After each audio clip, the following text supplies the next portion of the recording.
ਨਮੋ ਕਰ ਜੋਰੀ।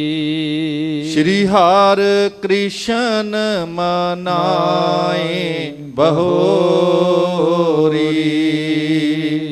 ਗੁਰ ਤੇਗ ਬਹਾਦਰ ਪਰਮ ਕਿਰਪਾਲਾ। ਵਾਹਿਗੁਰੂ ਪਰਮ ਕਿਰਪਾਲਾ। ਸ਼੍ਰੀ ਗੁਰੂ ਗੋਬਿੰਦ ਸਿੰਘ ਵਿਸਾਲਾ। ਧਰੋਂ ਧਰਾ ਪਰ ਪੁੰਨ ਪੁੰਨ ਸੀਸਾ। ਵਾਹਿਗੁਰੂ ਪੁੰਨ ਪੁੰਨ ਸੀਸਾ। ਬੰਦੋਂ ਬਾਰ ਬਾਰ ਜਗਦੀਸ਼ਾ। ਜਿਸ ਮੈਂ ਅੰਮ੍ਰਿਤ ਗਿਆਨ ਹੈ ਮਾਨਕ ਭਗਤ ਵੈਰਾਗ।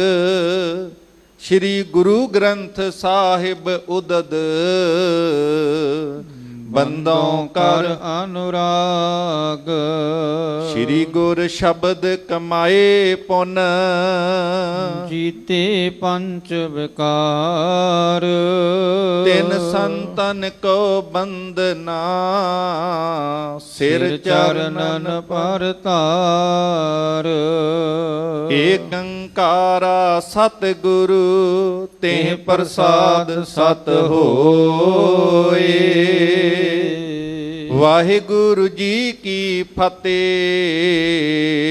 ਵਿਘਨ ਬਿਨਾਸਨ ਸੋਏ। ਵਾਹਿਗੁਰੂ ਜੀ ਕੀ ਫਤਿਹ। ਵਿਘਨ ਬਿਨਾਸਨ ਸੋਏ। ਸਤਨਾਮ ਸ੍ਰੀ ਵਾਹਿਗੁਰੂ ਸਾਹਿਬ ਜੀ। ਜਾਨ ਦੇਹੋ ਅਬ ਜਿਉ ਕਿਉ ਹੋਈ। ਭਾਵੀ ਮੇਟ ਸਕੈ ਨਹਿ ਕੋਈ। ਕ੍ਰੋਧ ਬਸੀ ਹੋਏ ਕਿਆ ਨਾ ਕਰੰਤਾ। ਲੋਭੀ ਗੁਣ ਅਵਗੁਣ ਨਾ ਲਖੰਤਾ। ਜਾਨ ਦੇਹੋ ਅਬ ਜਿਉ ਕਿਉ ਹੋਈ। ਵਾਹਿਗੁਰੂ ਜੀ ਕਾ ਖਾਲਸਾ ਵਾਹਿਗੁਰੂ ਜੀ ਕੀ ਫਤਿਹ।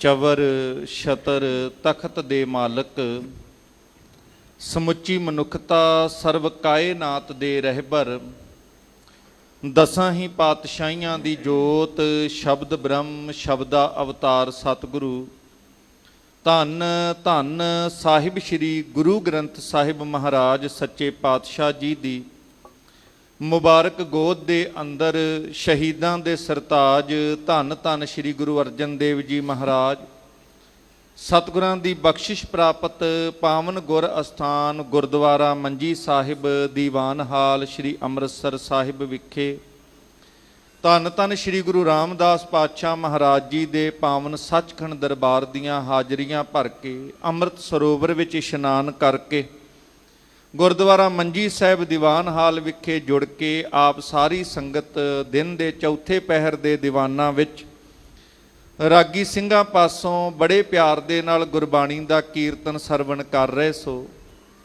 ਸਾਧ ਸੰਗਤ ਹੁਣ ਸਮਾਂ ਹੈ ਪਾਵਨ ਗੁਰ ਇਤਿਹਾਸ ਦੀ ਲੜੀਵਾਰ ਕਥਾ ਵਿਚਾਰ ਦੇ ਨਾਲ ਜੁੜਨ ਦਾ। ਜੋ ਪਾਵਨ ਗੁਰ ਇਤਿਹਾਸ ਦੀ ਕਥਾ ਮੀਰੀ ਪੀਰੀ ਦੇ ਮਾਲਕ ਧੰਨ ਧੰਨ ਸ਼੍ਰੀ ਗੁਰੂ ਹਰਗੋਬਿੰਦ ਸਾਹਿਬ ਮਹਾਰਾਜ ਸੱਚੇ ਪਾਤਸ਼ਾਹ ਜੀ ਦੇ ਪਾਵਨ ਲਸਾਨੀ ਜੀਵਨ ਵਿੱਚੋਂ ਆਪ ਜੀ ਸਰਵਣ ਕਰ ਰਹੇ ਕਿ ਕਿਵੇਂ ਮੀਰੀ ਪੀਰੀ ਦੇ ਮਾਲਕ ਛੇਵੇਂ ਪਾਤਸ਼ਾਹ ਭਾਰੀ ਗੁਰੂ ਹੋ ਕਰਕੇ ਸ਼੍ਰੀ ਅਕਾਲ ਤਖਤ ਸਾਹਿਬ ਦੀ ਜਿੱਥੇ ਸਿਰਜਣਾ ਕਰਦੇ ਐ ਸ਼ਸਤਰ ਧਾਰਨ ਕਰਦੇ ਐ ਮੀਰੀ ਤੇ ਪੀਰੀ ਦੀਆਂ ਦੋ ਤਲਵਾਰਾਂ ਪਹਿਨਦੇ ਨੇ।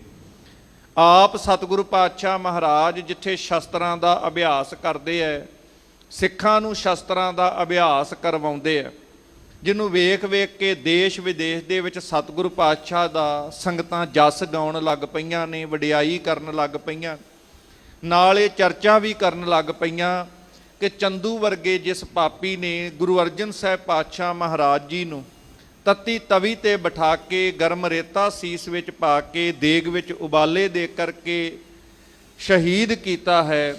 ਛੇਵੇਂ ਪਾਤਸ਼ਾਹ ਸ੍ਰੀ ਗੁਰੂ ਹਰਗੋਬਿੰਦ ਸਾਹਿਬ ਮਹਾਰਾਜ ਇਹੋ ਜਿਹੇ ਪਾਪੀ ਨੂੰ ਉਹਦੀ ਕੀਤੀ ਹੋਈ ਮਾੜੀ ਕਰਤੂਤ ਦੀ, ਉਹਦੇ ਪਾਪਾਂ ਦੀ ਸਜ਼ਾ ਜ਼ਰੂਰ ਦੇਣਗੇ।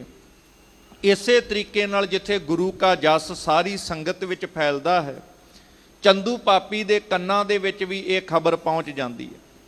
ਉਹ ਮਾਨੀ ਮਨ ਵਿੱਚ ਜਿੱਥੇ ਡਰਦਾ ਹੈ ਕਿ ਕਿਤੇ ਐਸਾ ਨਾ ਹੋਵੇ ਕਿ ਮੈਨੂੰ ਮੇਰੇ ਕਾਰਨਾਂ ਕਰਕੇ ਕਿਤੇ ਇਹ ਸਜ਼ਾ ਮੈਨੂੰ ਦਿੱਤੀ ਜਾਵੇ।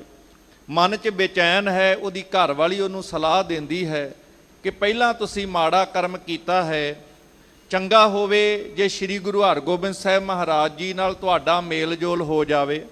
ਉਹ ਬਹੁਤ ਬਲਵਾਨ ਨੇ, ਬੜੇ ਯੋਧੇ ਨੇ, ਬੜੇ ਮਹਾਨ ਨੇ। ਜੇ ਸਾਡੀ ਬੱਚੀ ਦਾ ਰਿਸ਼ਤਾ ਉਹਨਾਂ ਨਾਲ ਹੋ ਜਾਏ, ਜੇ ਬੇਨਤੀ ਕਰਕੇ ਪਿਆਰ ਨਾਲ ਵੀ ਗੱਲ ਬਣ ਜਾਏ ਤੇ ਹੁਣ ਵੀ ਉਹਨਾਂ ਨਾਲ ਰਿਸ਼ਤਾ ਕਰਨ ਦੇ ਵਿੱਚ ਭਲਾ ਹੈ। ਇਹ ਗੱਲ ਸੁਣ ਕੇ ਵਿਚਾਰ ਕੇ ਚੰਦੂ ਪਾਪੀ ਮਾਨੀ ਮਨ ਵਿੱਚ ਨਿਰਣਾ ਕਰਦਾ ਹੈ ਕਿ ਮੈਂ ਸ੍ਰੀ ਗੁਰੂ ਹਰਗੋਬਿੰਦ ਸਾਹਿਬ ਮਹਾਰਾਜ ਦੇ ਨਾਲ ਆਪਣੀ ਲੜਕੀ ਦਾ ਰਿਸ਼ਤਾ ਕਰਕੇ ਤੇ ਜਿਹੜੀ ਗੱਲ ਵਿਗੜੀ ਹੋ ਗਈ ਹੈ ਗੁਰੂ ਅਰਜਨ ਸਾਹਿਬ ਪਾਤਸ਼ਾਹ ਜੀ ਦੀ ਸ਼ਹਾਦਤ ਤੋਂ ਬਾਅਦ ਵਿੱਚ, ਤੇ ਇਹ ਗੱਲ ਵਿੱਚੇ ਲੁਕ ਜਾਵੇ, ਛੁਪ ਜਾਵੇ। ਮੈਂ ਆਪਣਾ ਡਰਾ ਪਾ ਕੇ ਕਿਸੇ ਤਰੀਕੇ ਨਾਲ ਬਾਦਸ਼ਾਹ ਦੀ ਹਕੂਮਤ ਦੇ ਪ੍ਰਭਾਵ ਦੇ ਵਿੱਚ ਲੈ ਕੇ, ਜੇ ਉਹ ਮੇਰੇ ਤੋਂ ਡਰ ਜਾਣਗੇ ਤੇ ਮੈਂ ਆਪਣੀ ਲੜਕੀ ਦਾ ਰਿਸ਼ਤਾ ਉਹਨਾਂ ਨਾਲ ਕਰਵਾ ਦਿਆਂ। ਮਹਾਂਕਵੀ ਸੰਤੋਖ ਸਿੰਘ ਜੀ ਇਹ ਸਾਰੀ ਗਾਥਾ ਬਹੁਤ ਸੁੰਦਰ ਢੰਗ ਨਾਲ ਬਿਆਨ ਕਰਦੇ ਹੈ। ਉਹਨੇ ਆਪਣੇ ਕੋਲੋਂ ਇੱਕ ਚਿੱਠੀ ਲਿਖਣੀ ਆਰੰਭ ਕੀਤੀ ਕਿ ਜਿਹਦੇ ਵਿੱਚ ਲਿਖਿਆ ਸੀ ਕਿ ਬਿਨਾਂ ਕਾਰਨ ਤੋਂ ਤੁਹਾਡੇ ਪਿਤਾ ਜੀ ਮੇਰੇ ਨਾਲ ਵੈਰ ਕਰਦੇ ਸੀ। ਬੰਦਾ ਆਪ ਵੈਰ ਕਰਨ ਵਾਲਾ ਉਲਟਾ ਦੂਸਰੇ ਤੇ ਦੋਸ਼ ਲਾਉਂਦਾ ਹੈ।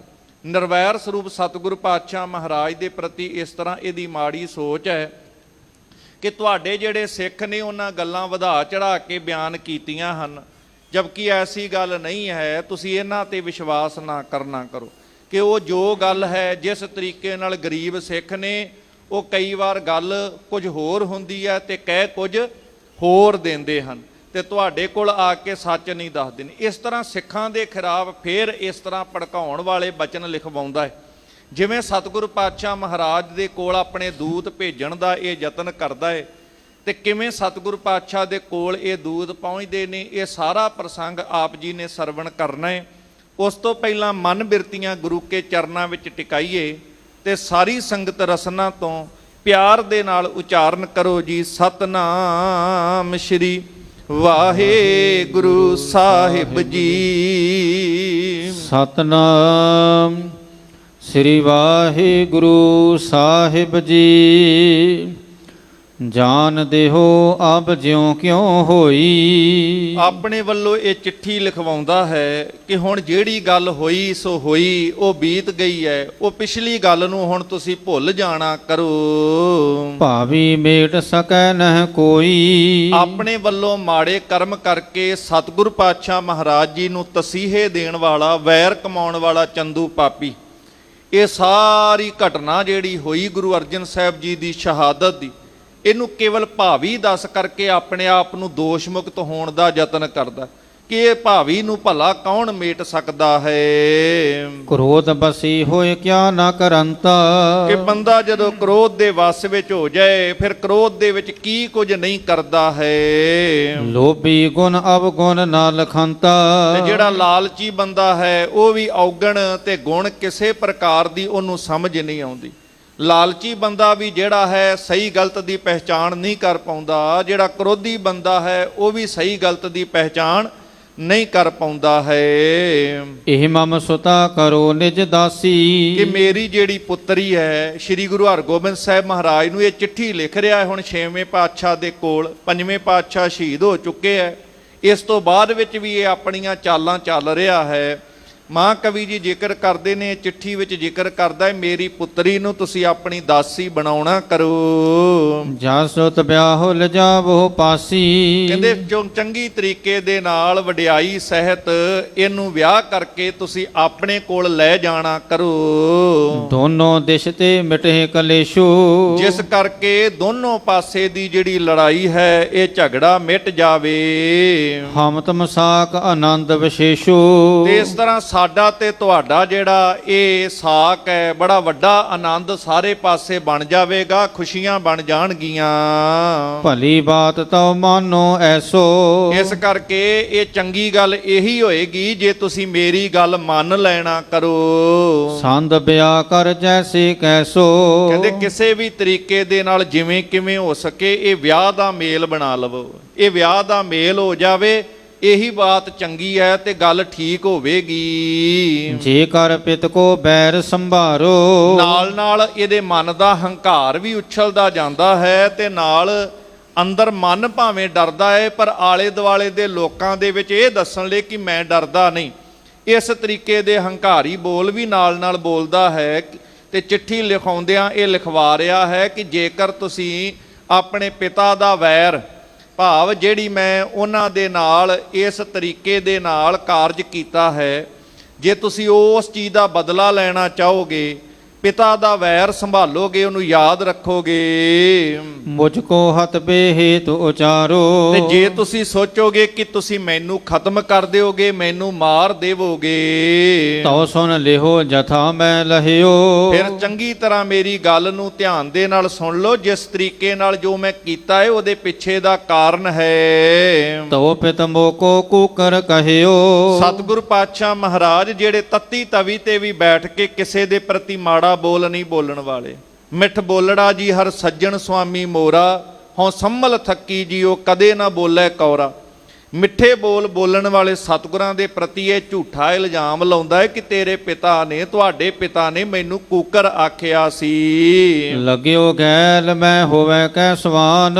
ਕਿ ਮੈਂ ਫਿਰ ਉਸੇ ਤਰ੍ਹਾਂ ਕੂਕਰ ਬਣ ਕੇ ਉਹਨਾਂ ਦੇ ਮਗਰ ਲੱਗ ਗਿਆ ਸਾਂ। ਹਟਿਓ ਤਬੇ ਕਰ ਪ੍ਰਾਨ ਨਹਾਨ। ਤੇ ਫਿਰ ਇਹ ਕੂਕਰ ਉਦੋਂ ਹੀ ਪਿੱਛੋਂ ਹਟਿਆ ਜਦੋਂ ਤੱਕ ਉਹਨਾਂ ਦੇ ਪ੍ਰਾਣ ਨਾ ਨਿਕਲ ਗਏ। ਫਿਰ ਉਹਨਾਂ ਦੇ ਪ੍ਰਾਣ ਖਤਮ ਕਰਕੇ ਭਾਵ ਪ੍ਰਾਣ ਲੈ ਕੇ ਉਸ ਵਕਤ ਹੀ ਮੈਂ ਕੂਕਰ ਪਿੱਛੇ ਹਟਿਆ ਸਾਂ। ਨਹਿ ਆਗੇ ਮੇਰੋ ਬਲ ਜਾਣੇ।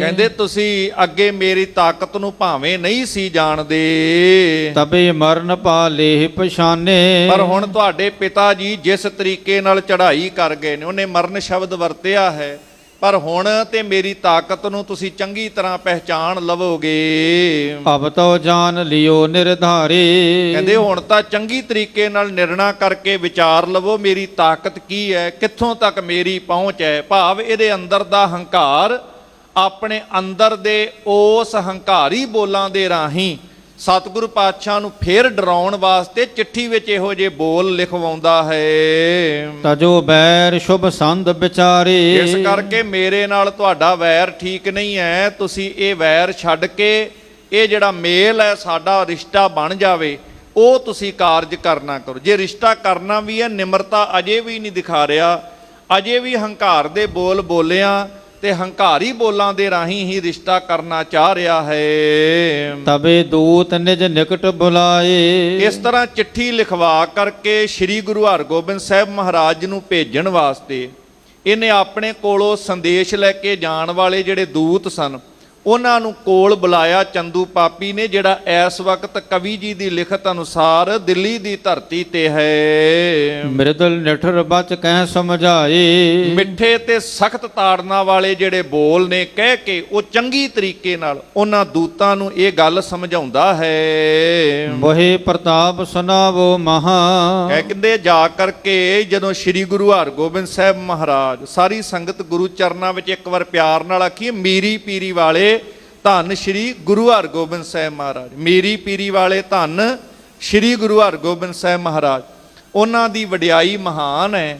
ਪਰ ਇਹ ਪਾਪੀ ਉਹਨਾਂ ਨੂੰ ਡਰਾਉਣ ਵਾਸਤੇ ਆਪਣੇ ਦੂਤਾਂ ਨੂੰ ਇਸ ਤਰੀਕੇ ਨਾਲ ਕਹਿੰਦਾ ਜਾ ਕੇ ਮੇਰੀ ਵਡਿਆਈ ਦੱਸਣੀ, ਮੇਰਾ ਕਿੰਨਾ ਪ੍ਰਤਾਪ ਹੈ, ਮੇਰਾ ਕਿੰਨਾ ਮਾਣ ਤਾਣ ਹੈ, ਕਿੰਨੀ ਮੇਰੀ ਤਾਕਤ ਹੈ, ਇਹ ਜਾ ਕੇ ਤੁਸੀਂ ਉੱਥੇ ਸੁਣਾਉਣਾ ਕਰਿਓ ਜੇ। ਤਰਾਸ ਧਰੇ ਉਚਰੋ ਤਿਮ ਤਾਹਾਂ। ਇਸ ਤਰੀਕੇ ਨਾਲ ਜਾ ਕੇ ਮੇਰੇ ਬਾਰੇ ਵਿੱਚ ਪੇਸ਼ਕਸ਼ ਕਰਨੀ ਹੈ ਗੁਰੂ ਹਰਗੋਬਿੰਦ ਸਾਹਿਬ ਮਹਾਰਾਜ ਅੱਗੇ, ਕਿ ਜਾ ਕੇ ਉਹ ਮੈਨੂੰ ਮੇਰੀ ਗੱਲ ਸੁਣ ਕੇ ਮੇਰੇ ਬਾਰੇ ਵਿੱਚ ਜਾਣ ਕੇ ਹਿਰਦੇ ਕਰਕੇ ਡਰਨ ਲੱਗ ਪੈਣ, ਉਹਨਾਂ ਦੇ ਵਿੱਚ ਡਰ ਪੈਦਾ ਹੋਵੇ ਮੇਰੇ ਬਾਰੇ ਸੁਣ ਕਰਕੇ। ਇਦਾਂ ਦਾ ਪ੍ਰਤਾਪ ਜਾ ਕੇ ਤੁਸਾਂ ਸੁਣਾਉਣਾ ਹੈ। ਜਿਉਂ ਕਿਉ ਨਾਤਾ ਦੇ ਕਰ ਆਵੋ। ਜਿੱਦਾਂ ਵੀ ਹੋ ਸਕੇ ਭਾਵੇਂ ਉਹਨਾਂ ਨੂੰ ਡਰਾਉਣਾ ਕਰੋ, ਭਾਵੇਂ ਪ੍ਰੇਰਨਾ ਦੇਣੀ ਕਰੋ, ਇਹ ਹੁਣ ਜਿਹੜਾ ਰਿਸ਼ਤਾ ਹੈ ਉਹਨਾਂ ਦੇ ਘਰ ਤੁਸਾਂ ਦੇ ਕੇ ਹੀ ਆਉਣਾ ਹੈ। ਕਰੋ ਕਾਜ ਧਨ ਮੁਝ ਤੇ ਪਾਵੋ। ਤੇ ਜੇ ਤੁਸੀਂ ਇਹ ਕੰਮ ਕਰ ਲਓਗੇ, ਜਿਹੜੇ ਸੰਦੇਸ਼ ਲੈ ਕੇ ਜਾਣ ਵਾਲੇ ਨੇ ਉਹਨਾਂ ਦੂਤਾਂ ਨੂੰ ਕਹਿੰਦਾ ਹੈ ਕਿ ਫਿਰ ਮੇਰੇ ਕੋਲੋਂ ਤੁਹਾਨੂੰ ਬਹੁਤ ਮਾਇਆ ਖੁੱਲੇ ਗੱਫੇ ਮਿਲਣਗੇ, ਭਾਵ ਬਹੁਤ ਧਨ ਇਨਾਮ ਵਿੱਚ ਤੁਹਾਨੂੰ ਮਿਲੇਗਾ। ਸ਼ਾਹ ਦਿਸ਼ਾ ਤੇ ਤਰਾਸ ਦਿਖਾਵੋ। ਫਿਰ ਇਹ ਵੀ ਦੱਸਿਓ ਕਿ ਮੇਰੀ ਬਾਦਸ਼ਾਹ ਨਾਲ ਬੜੀ ਗੱਲਬਾਤ ਹੈ, ਤੇ ਬਾਦਸ਼ਾਹ ਦੇ ਵੱਲੋਂ ਵੀ ਉਹਨਾਂ ਨੂੰ ਡਰਾਉਣਾ ਕਰਨਾ, ਉਧਰਲੇ ਪਾਸੇ ਦਾ ਵੀ ਡਰ ਦਿਖਾਇਓ ਜੇ। ਕਿਉਂ ਬਿਨ ਕਾਰਨ ਦਰੋਹ ਕਮਾਵੋ। ਤੇ ਦੱਸਿਓ ਕਿ ਬਾਦਸ਼ਾਹ ਵੀ ਆਂਦਾ ਹੈ ਕਿ ਬਿਨਾਂ ਕਾਰਨ ਕਰਕੇ ਤੁਸੀਂ ਇਸ ਤਰ੍ਹਾਂ ਦਾ ਧਰੋਹ ਕਿਉਂ ਕਮਾਉਂਦੇ ਹੋ। ਜਿਸ ਨੇ ਧਰੋਹ ਕਮਾਇਆ ਹੈ, ਜਿਸ ਨੇ ਪਾਪ ਕੀਤਾ ਹੈ, ਉਹ ਪਾਪੀ ਬੰਦਾ ਅਜੇ ਵੀ ਆਪਣੇ ਆਪ ਨੂੰ ਪਾਪ ਸਾਫ਼ ਸਿੱਧ ਕਰਨ ਵਾਸਤੇ, ਆਪਣੇ ਆਪ ਨੂੰ ਸਾਫ਼ ਸੁਥਰਾ ਦੱਸਣ ਵਾਸਤੇ, ਤੇ ਉਲਟਾ ਚੋਰ ਜਿਵੇਂ ਕੋਤਵਾਲ ਨੂੰ ਡਾਟੇ ਵਾਲੀ ਗੱਲ ਕਹਿੰਦੇ ਐ, ਇਸ ਤਰੀਕੇ ਨਾਲ ਗੁਰੂ ਸਾਹਿਬ ਤੇ ਡਰਾ ਕੇ ਪ੍ਰਭਾਵ ਪਾਉਣਾ ਚਾਹੁੰਦਾ ਸੀ ਕਿ ਸ਼ਾਇਦ ਉਹ ਡਰ ਜਾਣਗੇ। ਉਕਤ ਜੁਗਤ ਕੀ ਕਰ ਚਤੁਰਾਈ। ਕਹਿਣ ਲੱਗਾ ਚੰਗੀ ਤਰ੍ਹਾਂ ਦਲੀਲਾਂ ਨਾਲ, ਤਰਕ ਦੇ ਕਰਕੇ, ਹੋਰ ਜਿਹੜੀ ਸਿਆਣਪ ਵਰਤ ਕਰਕੇ, ਕਰੋ ਮਨਾਵਨ ਸੁਤਾ ਸਗਾਈ। ਕਿ ਜਿਹੜਾ ਮੇਰਾ ਲੜਕੀ ਦਾ ਰਿਸ਼ਤਾ ਹੈ ਇਹਦੇ ਵਾਸਤੇ ਜਾ ਕੇ ਗੁਰੂ ਅਰਜਨ ਸਾਹਿਬ ਦੇ ਸਪੁੱਤਰ ਸ੍ਰੀ ਗੁਰੂ ਹਰਗੋਬਿੰਦ ਸਾਹਿਬ ਜੀ ਨੂੰ ਮਨਾਉਣਾ ਕਰਨਾ ਕਿ ਇਹ ਸਗਾਈ ਲੈ ਲੈਣ। ਇਤਿਆਦਕ ਬਹੁਤੇ ਸਮਝਾਏ। ਇਸ ਤਰ੍ਹਾਂ ਕਹਿ ਕੇ ਸੰਗਤ ਜੀ ਉਹ ਚੰਦੂ ਨੇ ਉਹਨਾਂ ਦੂਤਾਂ ਨੂੰ ਬਹੁਤ ਚੰਗੀ ਤਰੀਕੇ ਨਾਲ ਸਮਝਾਉਣਾ ਕੀਤਾ ਹੈ। ਅਪਰ ਬਹੁਤ ਨਰ ਸੰਗ ਪਠਾਏ। ਨਾਲ ਬਹੁਤ ਸਾਰੇ ਮਨੁੱਖ ਉਹ ਵੀ ਸ੍ਰੀ ਅੰਮ੍ਰਿਤਸਰ ਸਾਹਿਬ ਦੀ ਧਰਤੀ ਵਾਲੇ ਪਾਸੇ ਨੂੰ ਰਵਾਨਾ ਕੀਤੇ ਹਨ। ਚੱਲੇ ਬਹਿਲ ਪਰ ਹੋਵੇ ਅਸਵਾਰ। ਉਹਨਾਂ ਨੇ ਬਲਦਾਂ ਦੇ ਨਾਲ ਫਿਰ ਗੱਡੇ ਜਿਹੜੇ ਤਿਆਰ ਕਰ ਲਏ ਨੇ, ਤੇ ਸਵਾਰੀਆਂ ਤਿਆਰ ਕਰਕੇ, ਫਿਰ ਜਿਸ ਤਰ੍ਹਾਂ ਗੱਡੇ ਤਿਆਰ ਕਰਕੇ ਬਲਦਾਂ ਦੇ ਨਾਲ ਜੋੜ ਕੇ, ਤੇ ਇਹ ਹੁਣ ਅੰਮ੍ਰਿਤਸਰ ਦੇ ਰਾਹ ਤੇ ਤੁਰ ਪਏ ਹਨ। ਕਿਤਕ ਪਿਆਦੇ ਗਮਨੇ ਲਾਰ। ਬਹੁਤ ਸਾਰੇ ਪਿਆਦੇ ਸੇਵਕ ਵੀ ਜਿਹੜੇ ਸੀ ਇਹ ਨਾਲ ਨਾਲ ਉਸ ਦੂਤ ਦੇ ਚੱਲੇ ਹਨ। ਨਿਸ ਬਿਸਰਾਮੈ ਦਿਵਸ ਭਿਆਨ। ਹੁਣ ਜਿਹੜੇ ਇਹ ਦੂਤ ਚੱਲੇ ਨੇ ਸੰਗਤ ਜੀ, ਜਦੋਂ ਸਫ਼ਰ ਹੈ, ਕਿਉਂਕਿ ਉਹਨਾਂ ਸਮਿਆਂ ਵਿੱਚ ਅੱਜ ਵਰਗੇ ਸਫ਼ਰ ਨਹੀਂ ਕਿ ਕੁਝ ਘੰਟਿਆਂ ਵਿੱਚ ਹੀ ਚੱਲ ਕੇ ਦਿੱਲੀੋਂ ਅੰਮ੍ਰਿਤਸਰ ਆ ਜਾਈਏ। ਇਹ ਰਾਤ ਦੇ ਸਮੇਂ ਜਦੋਂ ਆਰਾਮ ਕਰਦੇ ਆ, ਦਿਨੇ ਫਿਰ ਕੁਝ ਕੁ ਮੀਲਾਂ ਦਾ ਸਫ਼ਰ ਤੈਅ ਕਰਦੇ ਆ। ਇਸ ਤਰ੍ਹਾਂ ਥੋੜਾ ਥੋੜਾ ਕਰਕੇ ਸਫ਼ਰ ਤੈਅ ਕਰਦੇ ਹਨ। ਗ੍ਰਾਮ ਨਗਰ ਉਲੰਘੇ ਬਹੁਤ ਹਨ। ਰਸਤੇ ਦੇ ਵਿੱਚ ਦਿੱਲੀ ਤੋਂ ਚੱਲ ਕੇ ਕਈ ਪਿੰਡ ਨਗਰ ਜਿਹੜੇ ਸੀ ਇਹਨਾਂ ਨੇ ਇਸ ਤਰੀਕੇ ਦੇ ਨਾਲ ਵੇਂਦਿਆਂ ਵੇਂਦਿਆਂ ਸਫ਼ਰ ਅੱਗੇ ਜਿਹੜਾ ਤੈਅ ਕੀਤਾ। ਸੰਦਰਵ ਸਲਤਾ ਹੋਵੇ ਕਰ ਪਾਰ। ਰਸਤੇ ਵਿੱਚ ਜਦੋਂ ਸਤਲੁਜ ਦਰਿਆ ਆਇਆ, ਉਸ ਦਰਿਆ ਨੂੰ ਵੀ ਪਾਰ ਕਰ ਲਿਆ। ਚਲੇ ਬਿਪਾਸਾ ਤਰ ਕੈ ਬਾਰ। ਫਿਰ ਬਿਆਸਾ ਦਰਿਆ ਆਉਂਦਾ ਹੈ, ਬਿਆਸਾ ਦਰਿਆ ਵੀ ਪਾਰ ਕਰ ਲੈਂਦੇ ਹਨ। ਪੰਥ ਸਰਬ ਉਲੰਘਿਓ ਨਿਤ ਚਾਲੇ। ਇਸ ਤਰ੍ਹਾਂ ਦਿੱਲੀ ਤੋਂ ਲੈ ਕੇ ਗੁਰੂ ਕੀ ਨਗਰੀ ਸ੍ਰੀ ਅੰਮ੍ਰਿਤਸਰ ਸਾਹਿਬ, ਜਿਸ ਧਰਤੀ ਬਾਰੇ ਸਮੁੱਚਾ ਸੰਸਾਰ ਅਰਦਾਸਾਂ ਕਰਦਾ ਹੈ, ਸ੍ਰੀ ਅੰਮ੍ਰਿਤਸਰ ਸਾਹਿਬ ਦੇ ਸਤਿਗੁਰੂ ਸਾਨੂੰ ਦਰਸ਼ਨ ਮਿਲ ਜਾਣ, ਇੱਥੋਂ ਦੇ ਇਸ਼ਨਾਨ ਪ੍ਰਾਪਤ ਹੋ ਜਾਣ। ਜਿਸ ਦਰ ਘਰ ਬਾਰੇ ਆਪ ਪੜ੍ਹਦੇ ਹੋ, ਡਿੱਠੇ ਸਭੇ ਥਾਮ ਨਹੀਂ ਤੁਧ ਜਿਹਿਆ, ਬੱਧੋ ਪੁਰਖ ਵਿਧਾਤੇ ਤਾਂ ਤੂੰ ਸੋਹਿਆ ਐਸਾ ਮਹਾਨ ਅਸਥਾਨ, ਵਸਦੀ ਸਗਨ ਅਪਾਰ ਅਨੂਪ ਰਾਮਦਾਸਪੁਰ। ਇਸ ਨਗਰੀ ਵਿੱਚ ਇਹ ਪਹੁੰਚੇ ਹਨ। ਪਿਕਿਓ ਸੁਦਾਸਰ ਨਗਰ ਵਿਸਾਲੇ। ਇਹ ਸੁਦਾਸਰ ਅੰਮ੍ਰਿਤ ਸਰੋਵਰ ਤੇ ਅੰਮ੍ਰਿਤਸਰ ਦਾ ਇਹ ਸੁੰਦਰ ਨਗਰ ਜਿਹੜਾ ਸੀ, ਇਹਨਾਂ ਨੇ ਜਦੋਂ ਦਰਸ਼ਨ ਕੀਤੇ ਹਨ। ਦੋਹਰਾ ਚੰਦੂ ਪਠੇ ਜੋ ਦੂਤ ਨਿਜ, ਪ੍ਰਵਿਸ਼ੇਪੁਰ ਮਹਿ ਆਏ। ਇਸ ਤਰ੍ਹਾਂ ਸਾਰਾ ਸਫ਼ਰ ਤੈਅ ਕਰਕੇ ਧਰਤੀ ਦੇ ਵਿੱਚੋਂ ਸਭ ਤੋਂ ਸੋਹਣਾ ਨਗਰ ਸ੍ਰੀ ਅੰਮ੍ਰਿਤਸਰ ਸਾਹਿਬ, ਇਸ ਨਗਰੀ ਦੇ ਵਿੱਚ ਇਹ ਚੰਦੂ ਦੇ ਭੇਜੇ ਹੋਏ ਦੂਤ ਪਹੁੰਚ ਜਾਂਦੇ ਹਨ। ਘਰ ਨਵੇਸ਼ ਕਿਸ ਥਲ ਭਲੇ, ਵਸਤੂ ਅਖਲ ਟਿਕਾਏ। ਤੇ ਨਗਰ ਦੇ ਵਿੱਚ ਕੋਈ ਯੋਗ ਥਾਂ ਵੇਖ ਕਰਕੇ, ਸ਼ਾਮਾਂ ਪਈਆਂ ਸਨ, ਇਸ ਕਰਕੇ ਵਿਸ਼ਰਾਮ ਕਰਨ ਵਾਸਤੇ ਇਹਨਾਂ ਸਾਰੇ ਉਸ ਥਾਂ ਤੇ ਵਿਸ਼ਰਾਮ ਕੀਤਾ ਹੈ।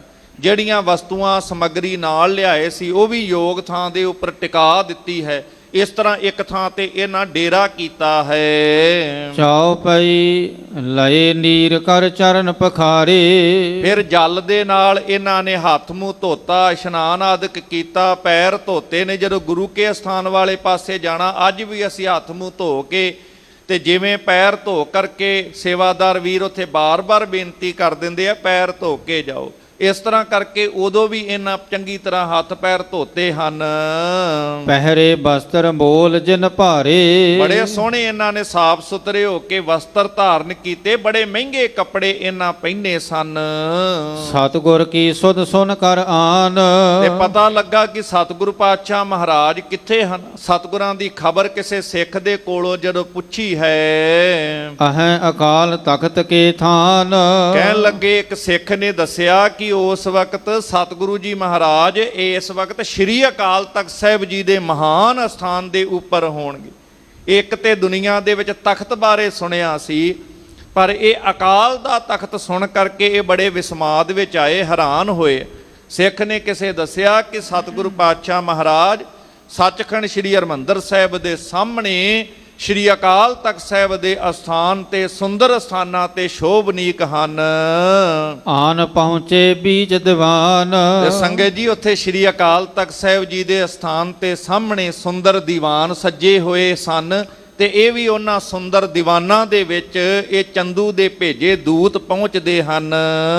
ਬੈਠੇ ਸੁਬਟ ਬ੍ਰਿੰਦ ਸਾਵਧਾਨ, ਵੇਖ ਕੇ ਹੈਰਾਨ ਜਿਨ੍ਹਾਂ ਨੇ ਦਿੱਲੀ ਦੇ ਵਿੱਚ ਦਰਬਾਰ ਕੇਵਲ ਮੁਗਲਾਂ ਦਾ ਵੇਖਿਆ ਸੀ, ਪਰ ਸਤਿਗੁਰੂ ਪਾਤਸ਼ਾਹ ਦਾ ਸੁੰਦਰ ਦੀਵਾਨ ਤੇ ਇਹੋ ਜਿਹਾ ਜਲਾਓ ਵੇਖ ਵੇਖ ਕੇ ਹੈਰਾਨ ਹੁੰਦੇ ਨੇ ਕਿ ਬੜੇ ਬੜੇ ਵੀਰ ਬਹਾਦਰ ਯੋਧੇ ਸੂਰਬੀਰ ਸਤਿਗੁਰੂ ਪਾਤਸ਼ਾਹ ਮਹਾਰਾਜ ਜੀ ਦੇ ਸਨਮੁਖ ਬੜੇ ਬੜੇ ਬਹਾਦਰ ਸੂਰਮੇ ਸੱਜੇ ਹੋਏ ਹਨ।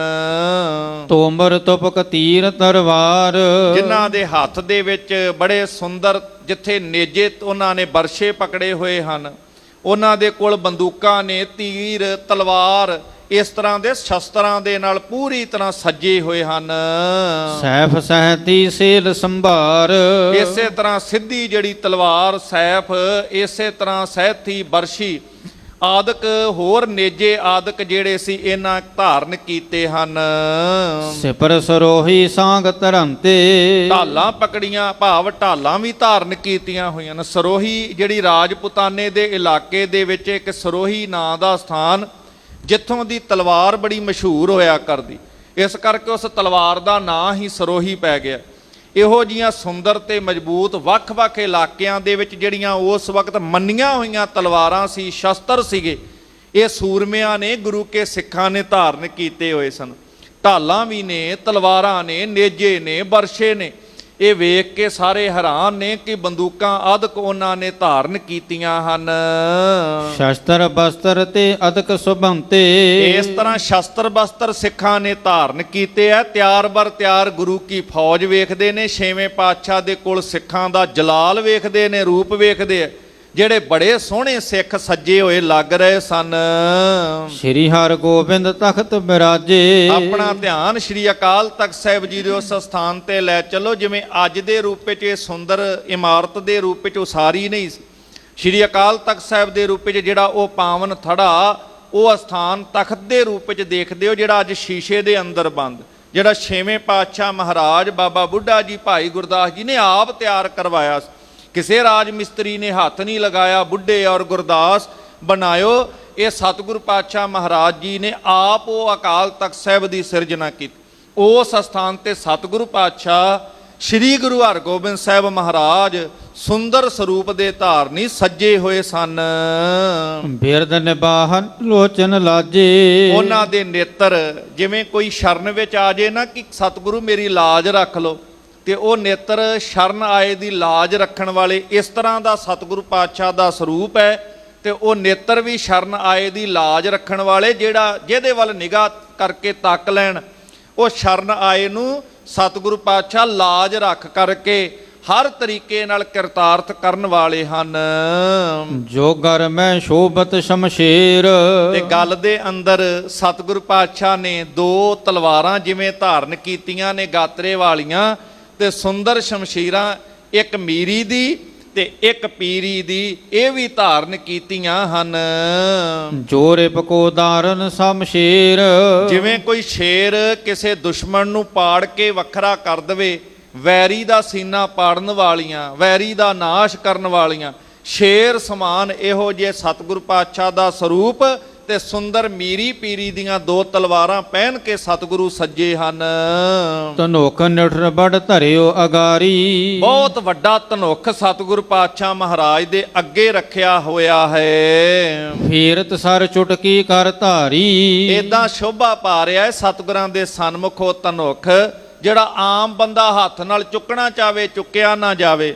ਤੇ ਜਿਵੇਂ ਚੁਟਕੀ ਵਜਾਈ ਦੀ ਆ ਨਾ, ਚੁਟਕੀ ਵਾਂਗੂ ਸਤਿਗੁਰੂ ਪਾਤਸ਼ਾਹ ਉਂਗਲਾਂ ਨਾਲ ਹੀ ਚੁੱਕ ਕਰਕੇ ਉਹ ਧਨੁਖ ਚਲਾਉਣ 'ਚ ਸਮਰੱਥ ਸੀ। ਏਡੇ ਮਹਾਬਲੀ ਸਤਿਗੁਰੂ ਪਾਤਸ਼ਾਹ, ਜਿਹੜਾ ਉਂਗਲਾਂ ਦੇ ਉੱਪਰ ਹੀ ਉਹ ਧਨੁਖ ਚੁੱਕ ਸਕਦੇ। ਜਿਹੜਾ ਬੰਦਾ ਬਾਹਾਂ ਨਾਲ ਨਾ ਚੁੱਕ ਸਕੇ, ਪੂਰਾ ਜ਼ੋਰ ਲਾ ਕੇ ਹੱਥਾਂ ਨਾਲ ਨਾ ਚੁੱਕ ਸਕੇ, ਸਤਿਗੁਰੂ ਪਾਤਸ਼ਾਹ ਤੇ ਮਨ ਉਂਗਲਾਂ ਦੇ ਰਾਹੀਂ ਚੁਟਕੀ ਮਾਰ ਕੇ ਉਹ ਧਨੁਖ ਚੁੱਕ ਕੇ ਤੇ ਤੀਰ ਚੜਾ ਕਰਕੇ ਤੇ ਉਹਨੂੰ ਚਲਾਉਣ ਵਾਲੇ ਇਹੋ ਜਿਹਾ ਰੂਪ ਸਤਿਗੁਰੂ ਪਾਤਸ਼ਾਹ ਦਾ ਬਲਵਾਨ ਨਜ਼ਰ ਆ ਰਿਹਾ ਸੀ। ਕਿਰਪਾ ਦ੍ਰਿਸ਼ਟ ਸਿੱਖਨ ਪਰ ਕਰਤੇ। ਜਿੱਥੇ ਉਹ ਸ਼ਰਨਾਏ ਦੀ ਲਾਜ ਰੱਖਣ ਵਾਲੇ, ਉੱਥੇ ਕਿਰਪਾ ਦ੍ਰਿਸ਼ਟੀ ਕਰਕੇ ਸਿੱਖਾਂ ਨੂੰ ਵੇਖਦੇ ਨੇ। ਜਿਹੜੀ ਕਿਰਪਾ ਦ੍ਰਿਸ਼ਟੀ ਬਾਰੇ ਅੱਜ ਆਪਾਂ ਦਸ਼ਮੇਸ਼ ਦੇ ਬਚਨ ਚੌਪਈ ਵਿੱਚ ਪੜ੍ਹਦੇ ਹਾਂ, ਕਿਰਪਾ ਦ੍ਰਿਸ਼ਟ ਤਨ ਜਾਹੇ ਨਿਹਰਿਓ ਤਾਂ ਕੇ ਤਾਪ ਤਨਕ ਮੋ ਹਰਿਓ ਰਿੱਧ ਸਿੱਧ ਘਰ ਮੋ ਸਭ ਹੋਈ ਦੁਸ਼ਟ ਸ਼ਾਹ ਸ਼ਵੈ ਸਕੈ ਨਾ ਕੋਈ। ਜਿੱਧਰ ਗੁਰੂ ਸਾਹਿਬ ਜੀ ਕਿਰਪਾ ਦ੍ਰਿਸ਼ਟੀ ਨਾਲ ਵੇਖ ਲੈਂਦੇ ਹੋ, ਉਹਨਾਂ ਦੇ ਸਾਰੇ ਦੁੱਖ ਦੂਰ ਹੋ ਜਾਂਦੇ। ਇਦਾਂ ਸਿੱਖਾਂ ਵੱਲ ਕਿਰਪਾ ਦ੍ਰਿਸ਼ਟੀ ਮਿਹਰ ਦੀ ਨਿਗਾਹ ਨਾਲ ਵੇਖਦੇ ਹਨ। ਕਬ ਕਬ ਫੇਰਤ ਤੀਰ ਨਿਹਰਤੇ। ਤੇ ਕਈ ਵਾਰ ਸਤਿਗੁਰੂ ਪਾਤਸ਼ਾਹ ਹੁਣ ਜਦੋਂ ਸਿੱਖਾਂ ਨੂੰ ਸ਼ਸਤਰ ਵਿਦਿਆ ਦਾ ਅਭਿਆਸ ਵੀ ਕਰਾਉਣ ਵਾਲੇ ਨੇ, ਤੇ ਸਤਿਗੁਰੂ ਪਾਤਸ਼ਾਹ ਕਈ ਵਾਰ ਉਹ ਸ਼ਸਤਰ ਪਕੜ ਕੇ ਕਿਵੇਂ ਤੀਰ ਚਲਾਉਣਾ, ਕਿਵੇਂ ਸ਼ਸਤਰ ਚਲਾਉਣਾ, ਇਹ ਸਿੱਖਾਂ ਨੂੰ ਸ਼ਸਤਰ ਚਲਾਉਣਾ ਤੇ ਤੀਰ ਕਿਵੇਂ ਚਲਾਉਣੇ ਨੇ ਇਹ ਚਲਾ ਕਰਕੇ ਵੀ ਦੱਸਦੇ ਨੇ। ਤੇ ਸਿੱਖ ਉਹਨਾਂ ਦੇ ਸੁੰਦਰ ਸਰੂਪ ਦੇ ਸ਼ਸਤਰ ਅਭਿਆਸ ਕਰਦਿਆਂ ਦੇ ਦਰਸ਼ਨ ਕਰਦੇ ਹਨ।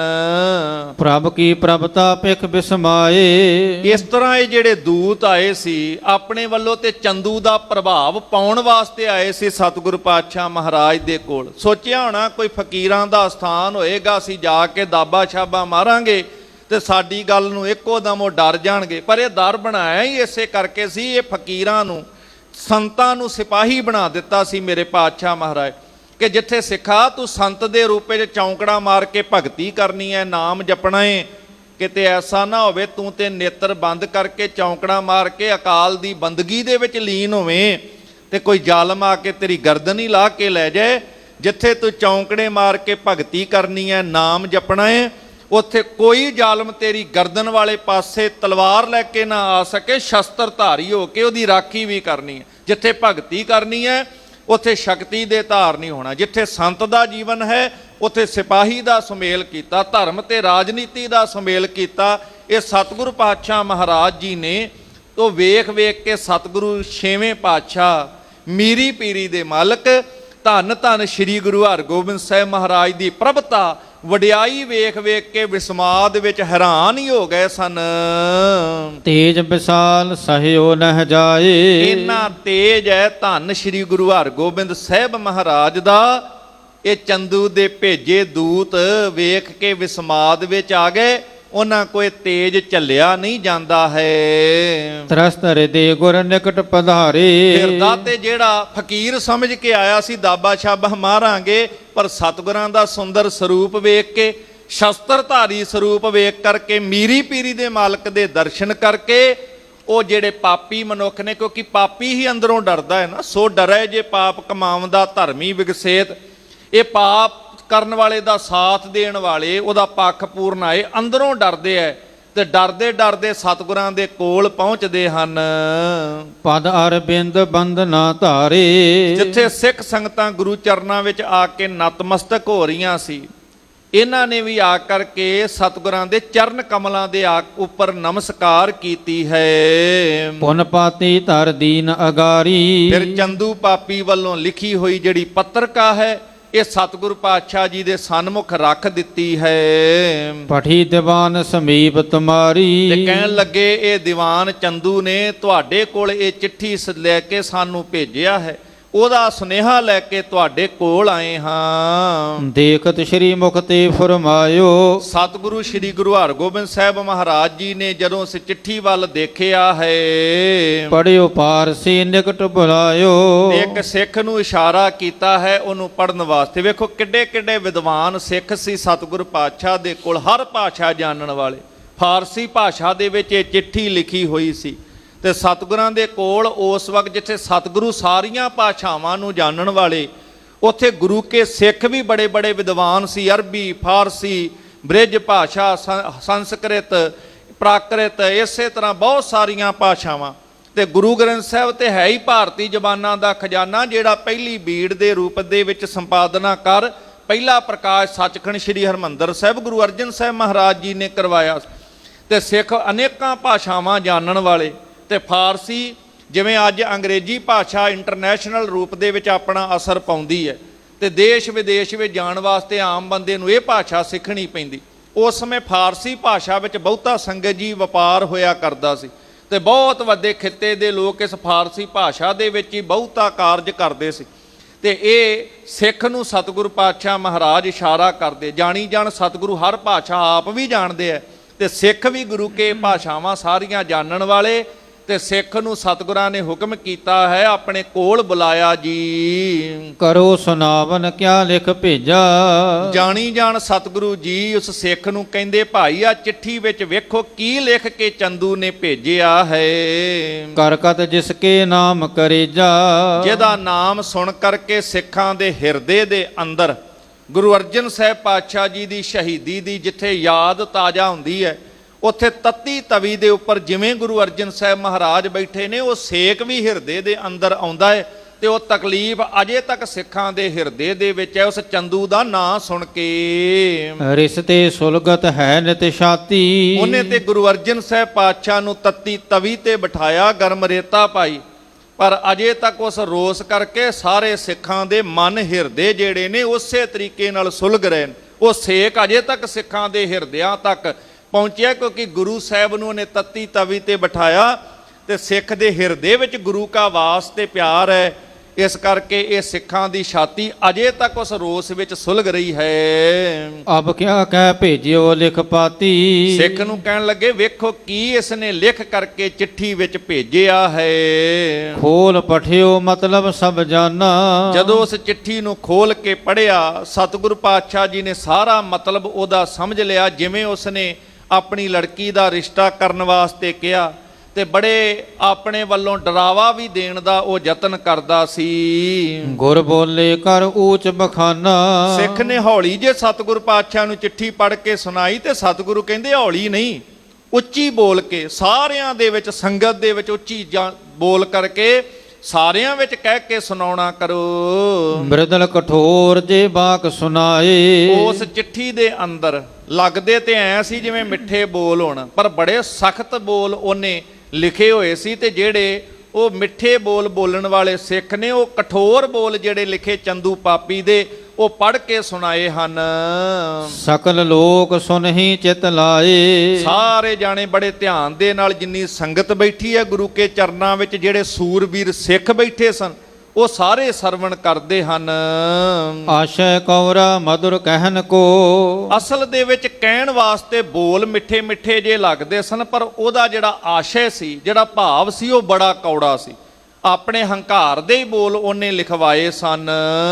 ਜਿਮ ਕਿਮ ਕਰ ਲੇ ਪਾਨ ਗ੍ਰਹਿਣ ਕੋ। ਇਦਾਂ ਦਾ ਦਾਬਾ ਜਿਹਾ ਮਾਰ ਕੇ ਸਤਿਗੁਰੂ ਪਾਤਸ਼ਾਹ ਨੂੰ ਡਰਾਉਣਾ ਚਾਹਿਆ ਸੀ ਕਿ ਕਿਸੇ ਨਾ ਕਿਸੇ ਤਰੀਕੇ ਦੇ ਨਾਲ ਉਹਦੀ ਲੜਕੀ ਦਾ ਰਿਸ਼ਤਾ ਗੁਰੂ ਜੀ ਲੈ ਲੈਣ।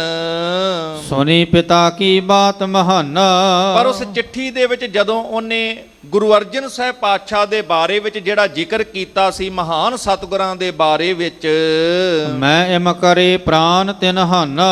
ਕਿ ਮੈਂ ਇਸ ਤਰੀਕੇ ਨਾਲ ਗੁਰੂ ਅਰਜਨ ਸਾਹਿਬ ਪਾਤਸ਼ਾਹ ਦੇ ਪ੍ਰਾਣਾਂ ਦਾ ਨਾਸ਼ ਕੀਤਾ, ਜਿਹੜਾ ਚੰਦੂ ਪਾਪੀ ਜ਼ਿਕਰ ਕਰਦਾ ਹੈ। ਗੈਲ ਲੱਗਿਓ ਕੂਕਰ ਕੀ ਨਿਆਈ। ਕਿ ਉਹਨਾਂ ਮੇਰੇ ਵਾਸਤੇ ਸ਼ਬਦ ਮਾੜੇ ਵਰਤੇ ਸੀ, ਕੂਕਰ ਕਿਹਾ। ਜਿਹੜਾ ਗੁਰੂ ਘਰ ਦੇ ਖਿਲਾਫ ਬੋਲਦਾ ਸੀ, ਸਿੱਖ ਸੰਗਤ ਨੇ ਸੁਣ ਕਰਕੇ ਕਿਸੇ ਸਿੱਖ ਨੇ ਇਹ ਬੋਲ ਕਹਿ ਦਿੱਤੇ ਸੀ ਕਿ ਸਤਿਗੁਰੂ ਪਾਤਸ਼ਾਹ ਨੇ ਕੂਕਰ ਵਾਂਗੂ ਇਹ ਬੋਲ ਕਹੇ ਹੈ। ਸਤਿਗੁਰੂ ਪਾਤਸ਼ਾਹ ਮਹਾਰਾਜ ਜੀ ਦੇ ਕੋਲ ਖਬਰ ਪਹੁੰਚੀ ਸੀ, ਪਰ ਕਈ ਭਾਵੇਂ ਸਿੱਖ ਨਹੀਂ ਸੀ, ਸਤਿਗੁਰੂ ਪਾਤਸ਼ਾਹ ਮਹਾਰਾਜ ਦੇ ਨਾਂ ਤੇ ਇਹ ਦੂਸ਼ਣ ਲਾ ਕੇ ਕਹਿੰਦਾ ਤੁਸੀਂ ਮੈਨੂੰ ਇਹ ਗੱਲ ਕਹੀ ਹੈ। ਤੇ ਸਤਿਗੁਰੂ ਪਾਤਸ਼ਾਹ ਜੀ ਦੇ ਪ੍ਰਤੀ ਇਲਜ਼ਾਮ ਲਾ ਕੇ ਕਹਿ ਰਿਹਾ ਸੀ ਕਿ ਮੈਨੂੰ ਉਹਨਾਂ ਕੂਕਰ ਕਿਹਾ, ਤੇ ਤੇ ਇਹ ਸੁਣ ਕਰਕੇ ਮੈਂ ਕੂਕਰ ਦੇ ਵਾਂਗੂ ਉਹਨਾਂ ਦੇ ਮਗਰ ਲੱਗ ਗਿਆ, ਜਿਵੇਂ ਕੁੱਤਾ ਕਿਸੇ ਦੇ ਮਗਰ ਪੈ ਜਾਂਦਾ ਹੈ। ਸੁਨਤ ਗੁਰੂ ਕੇ ਰਿਸ ਔਰ ਸ਼ਾਈ, ਕਿ ਜਿਵੇਂ ਹੁਣ ਕੁੱਤਾ ਕਿਸੇ ਦੇ ਮਗਰ ਪੈ ਜੇ ਤੇ ਜਦੋਂ ਮਗਰ ਪੈ ਜੇ ਤੇ ਫਿਰ ਉਹ ਉਸੇ ਤਰ੍ਹਾਂ ਮਾਰ ਕੇ ਹਟਦਾ, ਮੈਂ ਵੀ ਇਸੇ ਤਰ੍ਹਾਂ ਫਿਰ ਪੂਰੀ ਤਰ੍ਹਾਂ ਮਗਰ ਪੈ ਗਿਆ। ਤੇ ਗੁਰੂ ਸਾਹਿਬ ਨੂੰ ਇਸ ਤਰੀਕੇ ਦੇ ਨਾਲ ਮੈਂ ਇਸ ਢੰਗ ਦੇ ਨਾਲ ਇਹ ਖਤਮ ਕੀਤਾ ਹੈ। ਇਹ ਆਪਣੀ ਗੁਨਾਹ ਨੂੰ ਵੀ ਕਬੂਲ ਕਰ ਗਿਆ ਇਸ ਚਿੱਠੀ ਦੇ ਵਿੱਚ।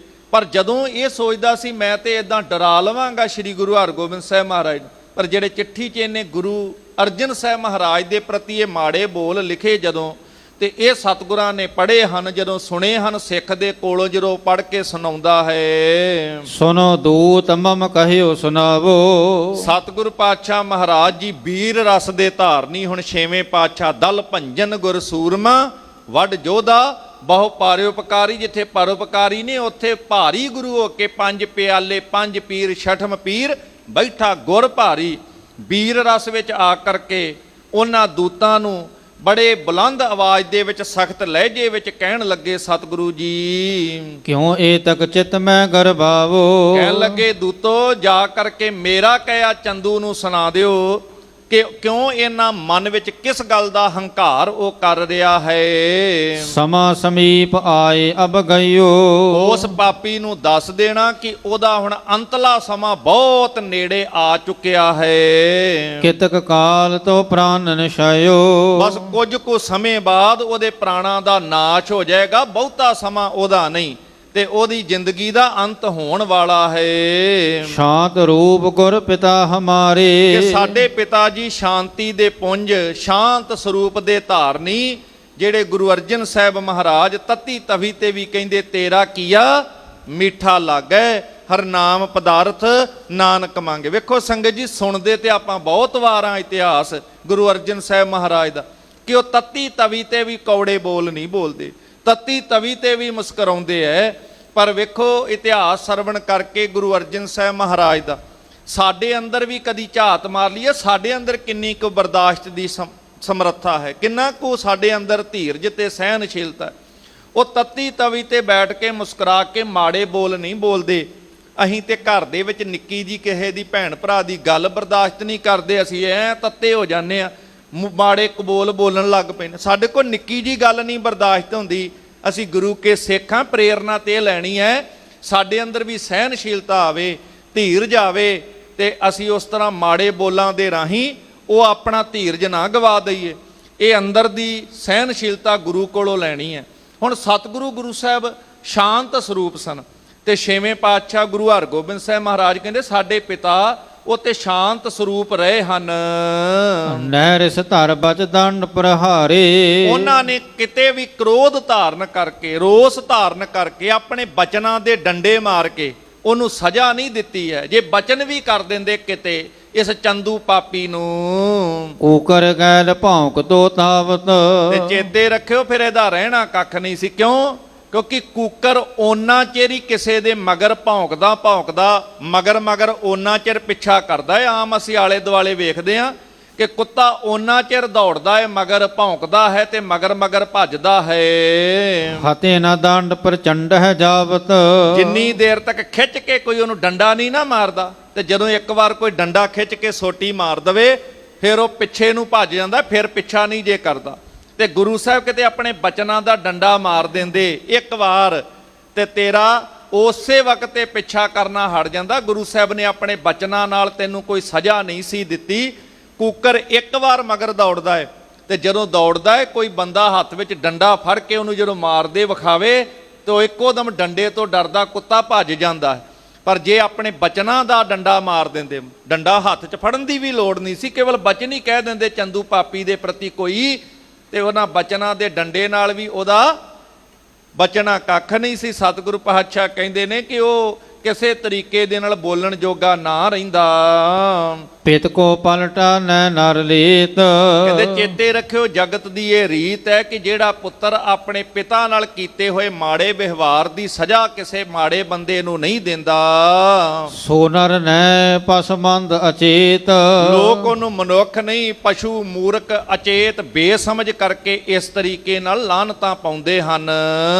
ਜੇਤਕ ਤੁਬ ਤੇ ਹੋਵੇ ਤਕਰਾਈ, ਇਸ ਕਰਕੇ ਭਾਈ ਜਿੰਨਾ ਵੀ ਤੇਰੇ ਕੋਲ ਤਕੜਾਈ ਹੋ ਸਕਦੀ ਹੈ, ਚੰਦੂ ਨੂੰ ਜਾ ਕੇ ਸੁਨੇਹਾ ਦੇ ਦਿਓ ਕਿ ਜਿੰਨਾ ਆਪਣਾ ਬਚਾਅ ਕਰ ਸਕਦਾ ਹੈ, ਕਰ ਲੀਜੈ ਬਹੁ ਚਿਤਵ ਉਪਾਈ। ਆਪਣਾ ਜਿੰਨਾ ਵੀ ਤੂੰ ਉਪਾਅ ਕਰ ਸਕੇ, ਹੀਲਾ ਵਸੀਲਾ ਕਰ ਸਕੇ ਆਪਣੇ ਬਚਨ ਦਾ। ਹਤੋਂ ਕੁਮ੍ਰਿਤ ਤੋਹੇ ਕੋ ਐਸੇ। ਚੇਤੇ ਰੱਖਿਓ ਤੇਰੇ ਪਾਪ ਦੀ ਸਜ਼ਾ, ਉਹਨੂੰ ਕਹਿ ਦਿਓ ਚੰਦੂ ਪਾਪੀ ਨੂੰ ਕਿ ਉਹਦੇ ਕੀਤੇ ਪਾਪ ਕਰਮਾਂ ਦੀ ਸਜ਼ਾ ਉਹਨੂੰ ਜ਼ਰੂਰ ਮਿਲੇਗੀ, ਤੇ ਉਹਨੂੰ ਇਸ ਤਰੀਕੇ ਦੇ ਨਾਲ ਉਹਦੇ ਕਰਨੀ ਦੀ ਸਜ਼ਾ ਦਿੱਤੀ ਜਾਵੇਗੀ। ਹਲਤ ਪਲਤ ਬੜ ਸੰਕਟ ਜੈਸੇ। ਉਹ ਲੋਕ ਵਿੱਚ ਵੀ ਦੁਖੀ ਤੇ ਪਰਲੋਕ ਵਿੱਚ ਵੀ ਉਹ ਦੁੱਖ ਪ੍ਰਾਪਤ ਕਰੇਗਾ। ਕਰੀ ਪ੍ਰਤੱਗਿਆ ਤੈਂ ਸੁਣ ਲੀਨ। ਸਾਡੇ ਬਚਨਾਂ ਬਾਰੇ ਤੇ ਤੂੰ ਸਿੱਖਾਂ ਕੋਲੋਂ ਸੁਣ ਲਿਆ ਸੀ। ਕਰੋ ਸਾਚ ਸੋ ਲਿਹੋ ਮਨ ਚੀਨ। ਤੇ ਚੇਤੇ ਰੱਖੀ ਗੁਰੂ ਨਾਨਕ ਦਾ ਘਰ ਜੋ ਕਹਿੰਦਾ ਹੈ ਉਹ ਕਰਦਾ ਹੈ। ਇਹ ਕਥਨੀ ਤੇ ਕਰਨੀ ਦਾ ਸੂਰਾ ਹੈ ਗੁਰੂ ਨਾਨਕ ਦਾ ਘਰ। ਤੇ ਕਹਿਣ ਲੱਗੇ ਜਿਹੜੇ ਬਚਨ ਸਿੱਖਾਂ ਰਾਹੀਂ ਤੂੰ ਸਰਵਣ ਕੀਤੇ ਨੇ, ਸੁਣੇ ਨੇ, ਗੁਰੂ ਸਾਹਿਬ ਕਹਿੰਦੇ ਦੂਤਾਂ ਨੂੰ ਜਾ ਕੇ ਦੱਸ ਦਿਓ ਕਿ ਹੁਣ ਉਹ ਬਚਨ ਸੱਚ ਹੋਣਗੇ। ਇਹ ਗੱਲ ਉਹ ਮਨ ਵਿੱਚ ਚੰਗੀ ਤਰ੍ਹਾਂ ਜਾਣ ਲਵੇ। ਸ੍ਰੀ ਗੁਰੂ ਅਰਜਨ ਕੋ ਅਪਰਾਧੀ। ਉਹ ਜਿੱਥੇ ਗੁਰੂ ਅਰਜਨ ਸਾਹਿਬ ਪਾਤਸ਼ਾਹ ਮਹਾਰਾਜ ਨਾਲ ਵੈਰ ਕਮੌਰਨ ਕਰਕੇ ਉਹਨਾਂ ਦਾ ਦੋਸ਼ੀ ਤੇ ਅਪਰਾਧੀ ਹੈ। ਸਭ ਸਾਧਨ ਕੋ ਤੂੰ ਸਮ ਬਿਆਦੀ। ਇਸੇ ਤਰ੍ਹਾਂ ਸਾਰੇ ਸੰਤ ਪੁਰਖ, ਸਾਧੂ ਪੁਰਖ, ਜਿਹੜੇ ਧਰਮੀ ਪੁਰਖ ਨੇ, ਉਹਨਾਂ ਨਾਲ ਵੀ ਉਸੇ ਨੇ ਵੈਰ ਕਮਾਇਆ ਹੈ। ਗੁਰੂ ਅਰਜਨ ਸਾਹਿਬ ਪਾਤਸ਼ਾਹ ਨਾਲ ਵੈਰ ਕਮਾ ਕੇ ਸਕਲ ਸੰਤ ਹੇਰਤ ਦਿਸ਼ ਮੇਰੀ। ਜਿੰਨੇ ਸੰਤ ਭਗਤ ਸਾਧੂ ਨੇ, ਕਹਿੰਦੇ ਸਾਰੇ ਮੇਰੇ ਵੱਲ ਵੇਖ ਰਹੇ ਨੇ। ਸ੍ਰੀ ਗੁਰੂ ਹਰਗੋਬਿੰਦ ਸਾਹਿਬ ਕਹਿੰਦੇ ਹਨ, ਕਹਿ ਬਚ ਕਰੇ ਭਸਮ ਕੀ ਢੇਰੀ। ਉਹ ਤੇ ਇੱਥੋਂ ਤੱਕ ਕਹਿੰਦੇ ਨੇ ਸਤਿਗੁਰੂ ਸਾਨੂੰ ਆਗਿਆ ਕਰੋ। ਗੁਰੂ ਅਰਜਨ ਸਾਹਿਬ ਮਹਾਰਾਜ ਨੂੰ ਵੀ ਮਿਲਣ ਆਏ ਸੀ ਸਾਈਂ ਮੀਆਂ ਮੀਰ ਆਦਿਕ, ਤੇ ਉਹਨਾਂ ਕਿਹਾ ਸਤਿਗੁਰੂ ਇਸ਼ਾਰਾ ਤੇ ਕਰੋ, ਦਿੱਲੀ ਤੇ ਲਾਹੌਰ ਸ਼ਹਿਰ ਦੀ ਇੱਟ ਨਾਲ ਇੱਟ ਖੜਕਾ ਦਈਏ। ਪਰ ਸਤਿਗੁਰਾਂ ਨੇ ਉਹਨਾਂ ਨੂੰ ਐਸਾ ਕਰਨ ਤੋਂ ਰੋਕ ਦਿੱਤਾ। ਤੇ ਗੁਰੂ ਹਰਗੋਬਿੰਦ ਸਾਹਿਬ ਮਹਾਰਾਜ ਕਹਿੰਦੇ ਸੰਤ ਭਗਤ ਸਾਰੇ ਜਿਹੜੇ ਰੱਬ ਦੇ ਪਿਆਰੇ ਨੇ, ਉਹ ਸਾਡੇ ਵੱਲ ਵੇਖ ਰਹੇ ਨੇ ਤੇ ਕਹਿੰਦੇ ਨੇ ਕਿ ਸਤਿਗੁਰੂ ਸਾਨੂੰ ਹੁਕਮ ਕਰੋ, ਇਹਨੂੰ ਭਸਮ ਦੀ ਢੇਰੀ ਕਰ ਦਈਏ, ਇਹਦਾ ਜੀਵਨ ਸਵਾਹ ਕਰ ਦਈਏ, ਇਹਨੂੰ ਦੋਜਖ ਦੀ ਨਰਕਾਂ ਦੀ ਅੱਗ ਵਿੱਚ ਸਾੜ ਦਈਏ। ਅਸ ਪਾਪੀ ਕੋ ਤਿਆਗੈ ਕੌਣ। ਇਹੋ ਜੇ ਪਾਪ ਕਰਨ ਵਾਲੇ ਬੰਦੇ ਨੂੰ ਕੌਣ ਛੱਡ ਸਕਦਾ ਹੈ। ਕਰੇ ਬਿਨਾਸ਼ਨ ਤੁਬ ਜੁਤ ਭਾਉਨ। ਕਹਿੰਦੇ ਸਾਰਿਆਂ ਦੇ ਮਨ ਵਿੱਚ ਜਵਾਲਾ ਭੜਕ ਰਹੀ ਹੈ। ਉਹ ਤੇ ਸਾਰੇ ਪਰਿਵਾਰ ਸਮੇਤ ਹੀ ਇਹਨੂੰ ਪਾਪੀ ਨੂੰ ਭਸਮ ਕਰਨ ਵਾਸਤੇ, ਖਤਮ ਕਰਨ ਵਾਸਤੇ ਤਿਆਰ ਹਨ। ਸ਼੍ਰੀ ਅਰਜਨ ਕੋ ਰੁਖ ਸਭ ਦੇਖੇ। ਪਰ ਸੰਤਾਂ ਭਗਤਾਂ ਨੇ, ਪੀਰਾਂ ਨੇ, ਜਿਹੜੇ ਗੁਰੂ ਨਾਲ ਪਿਆਰ ਕਰਨ ਵਾਲੇ ਸਨ, ਜਦੋਂ ਉਹਨਾਂ ਨੇ ਗੁਰੂ ਅਰਜਨ ਸਾਹਿਬ ਮਹਾਰਾਜ ਜੀ ਦਾ ਰੁੱਖ ਵੇਖਿਆ, ਸਤਿਗੁਰਾਂ ਨੇ ਇਸ਼ਾਰਾ ਕੀਤਾ ਸੀ ਕੁਝ ਨਹੀਂ ਕਹਿਣਾ, ਕਿਸੇ ਨੂੰ ਕੁਝ ਆਖਣਾ ਨਹੀਂ ਹੈ।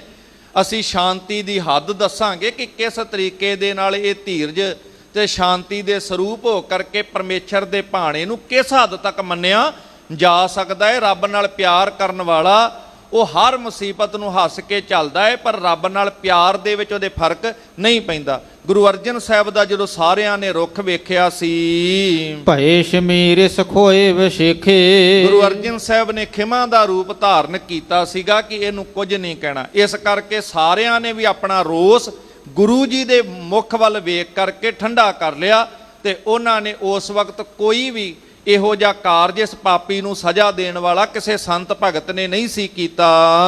ਤੂੰ ਮੂਰਖ ਕਿਆ ਕਰ ਗਰਬਾਵੈ। ਕਹਿਣ ਲੱਗੇ ਚੰਦੂ ਪਾਪੀ ਨੂੰ ਕਹਿ ਦਿਓ ਕਿ ਇਹ ਮੂਰਖ ਕਿਹੜੀ ਗੱਲ ਦਾ ਤੂੰ ਭਲਾ ਹੰਕਾਰ ਕਰਦਾ ਹੈ। ਕੇਤਕ ਦਿਨ ਮੈਂ ਅਬ ਫਲ ਪਾਵੈ। ਬਸ ਕੁਝ ਦਿਨਾਂ ਦੀ ਗੱਲ ਹੈ ਜੋ ਤੇਰੇ ਕੀਤੇ ਕਰਮਾਂ ਦੀ ਸਜ਼ਾ ਤੈਨੂੰ ਮਿਲੇਗੀ। ਬਚੇ ਨਾ ਹੋਏ ਸੁਰਪਤ ਰਖਵਾਰੋ। ਕਿਉਂਕਿ ਚੇਤੇ ਰੱਖ ਜਿਹੜਾ ਕਰਮ ਤੂੰ ਕੀਤਾ ਹੈ, ਹੁਣ ਤੂੰ ਇੰਦਰ ਦੇਵਤੇ ਨੂੰ ਵੀ ਆਪਣਾ ਰਾਖਾ ਬਣਾ ਲੈ। ਦੇਵਤਿਆਂ ਦਾ ਰਾਜਾ ਮੰਨਿਆ ਜਾਂਦਾ। ਕਹਿੰਦੇ ਜੇ ਉਹਨੂੰ ਵੀ ਤੂੰ ਆਪਣਾ ਰਾਖਾ ਬਣਾ ਕੇ ਬਚਣਾ ਚਾਹੇ, ਅਪਰਨ ਕੀ ਗਿਣਤੀ ਕਿਆ ਧਾਰੋ। ਹੋਰਾਂ ਦੀ ਗਿਣਤੀ ਤੇ ਛੱਡੋ, ਤੂੰ ਤਾਂ ਵੀ ਨਹੀਂ ਬਚ ਸਕਦਾ। ਭਾਵੇਂ ਕਿੱਡਾ ਵੱਡਾ ਰਾਜਾ ਵੀ ਆ ਕੇ ਤੇਰੀ ਰਾਖੀ ਤੇ ਖਲੋ ਜਾਵੇ, ਦੇਵਤਿਆਂ ਦਾ ਰਾਜਾ ਵੀ ਆ ਕੇ ਤੇਰੀ ਰਾਖੀ ਕਰੇ, ਤਾਂ ਵੀ ਤੂੰ ਬਚ ਨਹੀਂ ਸਕੇਗਾ। ਸੰਤਨ ਕੇ ਬਨ ਮੈਂ ਬਿਨ ਤਰਾਸ। ਚੇਤੇ ਰੱਖੀਏ ਧਰਤੀ ਸਾਧ ਦੀ ਹੈ, ਤੇ ਸੰਤਾਂ ਦੇ ਬਾਗ ਦੇ ਵਿੱਚ ਜਿਵੇਂ ਕੋਈ ਬੰਦਾ ਨਿਡਰ ਹੋ ਕੇ ਓਨਾ ਚਿਰ ਵਿਚਰਦਾ ਹੈ। ਕਰਦ ਖੋਟ ਬਣ ਫਿਰਤ ਹੁਲਾਸ। ਭਾਵੇਂ ਉਹ ਕਈ ਪ੍ਰਕਾਰ ਦੇ ਉਸ ਬਾਗ ਦੇ ਵਿੱਚ ਫਲ ਤੋੜਨੇ, ਦਰਖਤਾਂ ਦਾ ਨੁਕਸਾਨ ਕਰਨਾ, ਫੁੱਲਾਂ ਨੂੰ ਮਿਧਣਾ ਆਦਿਕ ਇਸ ਤਰੀਕੇ ਦੇ ਕਈ ਖੋਟ ਵੀ ਕਰਦਾ ਹੈ, ਤੇ ਬੜਾ ਖੁਸ਼ ਹੁੰਦਾ ਹੈ ਕਿ ਮੈਂ ਇਸ ਤਰੀਕੇ ਦੇ ਕਰਮ ਕਰਕੇ ਸੰਤਾਂ ਦੇ ਬਾਗ ਦੇ ਵਿੱਚ ਮੇਰਾ ਸ਼ਾਇਦ ਕੋਈ ਕੁਝ ਨਹੀਂ ਵਿਗਾੜ ਪਾ ਰਿਹਾ ਹੈ ਤੇ ਆਪਣੇ ਮਨ ਕਰਕੇ ਬੜਾ ਬੇਫਿਕਰ ਰਹਿੰਦਾ ਹੈ। ਜੋ ਲਗ ਬਲੀ ਕਿਹਰੀ ਦਾਰੁਨ, ਪਰ ਉਹਦਾ ਬੇਫਿਕਰੀ ਵਾਲਾ ਸੁਭਾਅ ਓਨਾ ਚਿਰ ਹੀ ਰਹਿ ਸਕਦਾ ਹੈ ਜਿੰਨੀ ਦੇਰ ਤੱਕ ਕੋਈ ਬਲਵਾਨ ਸ਼ੇਰ ਉਹਨੂੰ ਉਸ ਬਾਗ ਦੇ ਵਿੱਚ ਨਜ਼ਰ ਨਹੀਂ ਆਉਂਦਾ ਹੈ। ਮਿਲ ਕਰ ਕਰਤ ਨਾ ਪ੍ਰਾਨ ਬਿਦਾਰਨ, ਤੇ ਜਦੋਂ ਕੋਈ ਬਲੀ ਸ਼ੇਰ ਵੇਖ ਲੈਂਦਾ ਹੈ ਉਹਦੀ ਸਾਰੀ ਖੁਸ਼ੀ ਸ਼ਾਈਮਾਈ ਹੋ ਜਾਂਦੀ ਹੈ ਤੇ ਉਹ ਸ਼ੇਰ ਮਿਲ ਕਰਕੇ ਉਹਦੇ ਪ੍ਰਾਣਾਂ ਦਾ ਨਾਸ਼ ਕਰ ਦਿੰਦਾ ਹੈ ਉਸ ਬਾਗ ਦੇ ਵਿੱਚ। ਸੁਨ ਕਰ ਜੋਰ ਦੂਤ ਪੁਨ ਕਹੈ, ਇਸ਼ਾਰਾ ਦੇ ਦਿੱਤਾ ਸੀ ਕਿ ਧਰਤੀ ਰੂਪੀ ਧਰਮਸ਼ਾਲਾ ਜਿਹੜੀ ਧਰਤੀ ਸਾਧਦੀ ਹੈ ਇੱਥੇ ਉਹ ਆਨੰਦ ਲੈ ਰਿਹਾ ਹੈ ਬੇਸ਼ੱਕ, ਪਰ ਚੇਤੇ ਰੱਖੇ ਇਹ ਕੀਤੇ ਉਪਦਰਾਂ ਤੇ ਮਾੜੇ ਕਰਮਾਂ ਕਰਕੇ ਬਲੀ ਸ਼ੇਰ ਬਣ ਕਰਕੇ ਜਦੋਂ ਮੌਤ ਉਹਦੇ ਸਾਹਮਣੇ ਆਏਗੀ ਫਿਰ ਉਹ ਉਸ ਤੋਂ ਬਚ ਨਹੀਂ ਸਕੇਗਾ। ਇਸ ਤਰ੍ਹਾਂ ਸਤਿਗੁਰੂ ਪਾਤਸ਼ਾਹ ਨੇ ਜਦੋਂ ਸਖਤ ਬੋਲ ਬੋਲੇ ਹੈ ਤੇ ਜਿਹੜੇ ਉਹ ਦੂਤ ਸੀ ਸਾਰੇ ਬੋਲ ਸਤਿਗੁਰਾਂ ਦੇ ਅੰਮ੍ਰਿਤ ਬਚਨ ਵੀਰ ਰਸ ਦੇ ਭਿੱਜੇ ਹੋਏ ਸ਼ਕਤੀ ਵਾਲੇ ਬੋਲ ਜਦੋਂ ਸੁਣਦੇ ਹਨ। ਸਦਨ ਗੁਰੂ ਨਾਨਕ ਕੋ ਆਹੈ, ਤੇ ਹੁਣ ਉਹਨੇ ਕਿਹਾ ਸੀਗਾ ਕਿ ਭਾਵੇਂ ਜਿਵੇਂ ਕਿਵੇਂ ਵੀ ਹੋਵੇ, ਭਾਵੇਂ ਪਹਿਲਾਂ ਦਾਬਾ ਮਾਰਿਓ, ਦਾਬੇ ਨਾਲ ਨਾ ਗੱਲ ਬਣੇ ਤੇ ਨਿਮਰਤਾ ਦੀ ਆਪਣਾ ਰੂਪ ਵਿਖਾ ਦਿਓ ਤੇ ਕਿਸੇ ਤਰੀਕੇ ਨਾਲ ਤੇ ਰਿਸ਼ਤਾ ਮਨਵਾ ਕੇ ਆਇਓ। ਹੁਣ ਜਦੋਂ ਵੇਖਿਆ ਡਰਦੇ ਤੇ ਗੁਰੂ ਸਾਹਿਬ ਹੈ ਨਹੀਂ, ਕਿਸੇ ਪ੍ਰਕਾਰ ਦਾ ਡਰ ਉਹਨਾਂ ਨੂੰ ਚੰਦੂ ਦਾ ਤੇ ਕਿਸੇ ਬਾਦਸ਼ਾਹ ਦਾ ਵੀ ਨਹੀਂ ਹੈ। ਇਸ ਕਰਕੇ ਹੱਥ ਜਿਹਾ ਜੋੜ ਕਰਕੇ ਬੜੇ ਪਿਆਰ ਦੇ ਵਿੱਚ ਹੁਣ ਕਹਿੰਦੇ ਨੇ ਕਿ ਅਸੀਂ ਸੁਣਿਆ ਇਹ ਗੁਰੂ ਨਾਨਕ ਦਾ ਘਰ ਹੈ। ਕਰੋ ਸ਼ਿਮਾ ਸੰਬੰਧ ਬਣਾਵੋ, ਤੇ ਗੁਰੂ ਨਾਨਕ ਦਾ ਘਰ ਤੇ ਖਿਮਾ ਦਾ ਘਰ ਹੈ, ਹਰ ਇੱਕ ਪਾਪੀ ਨੂੰ ਬਖਸ਼ ਲੈਂਦਾ ਹੈ।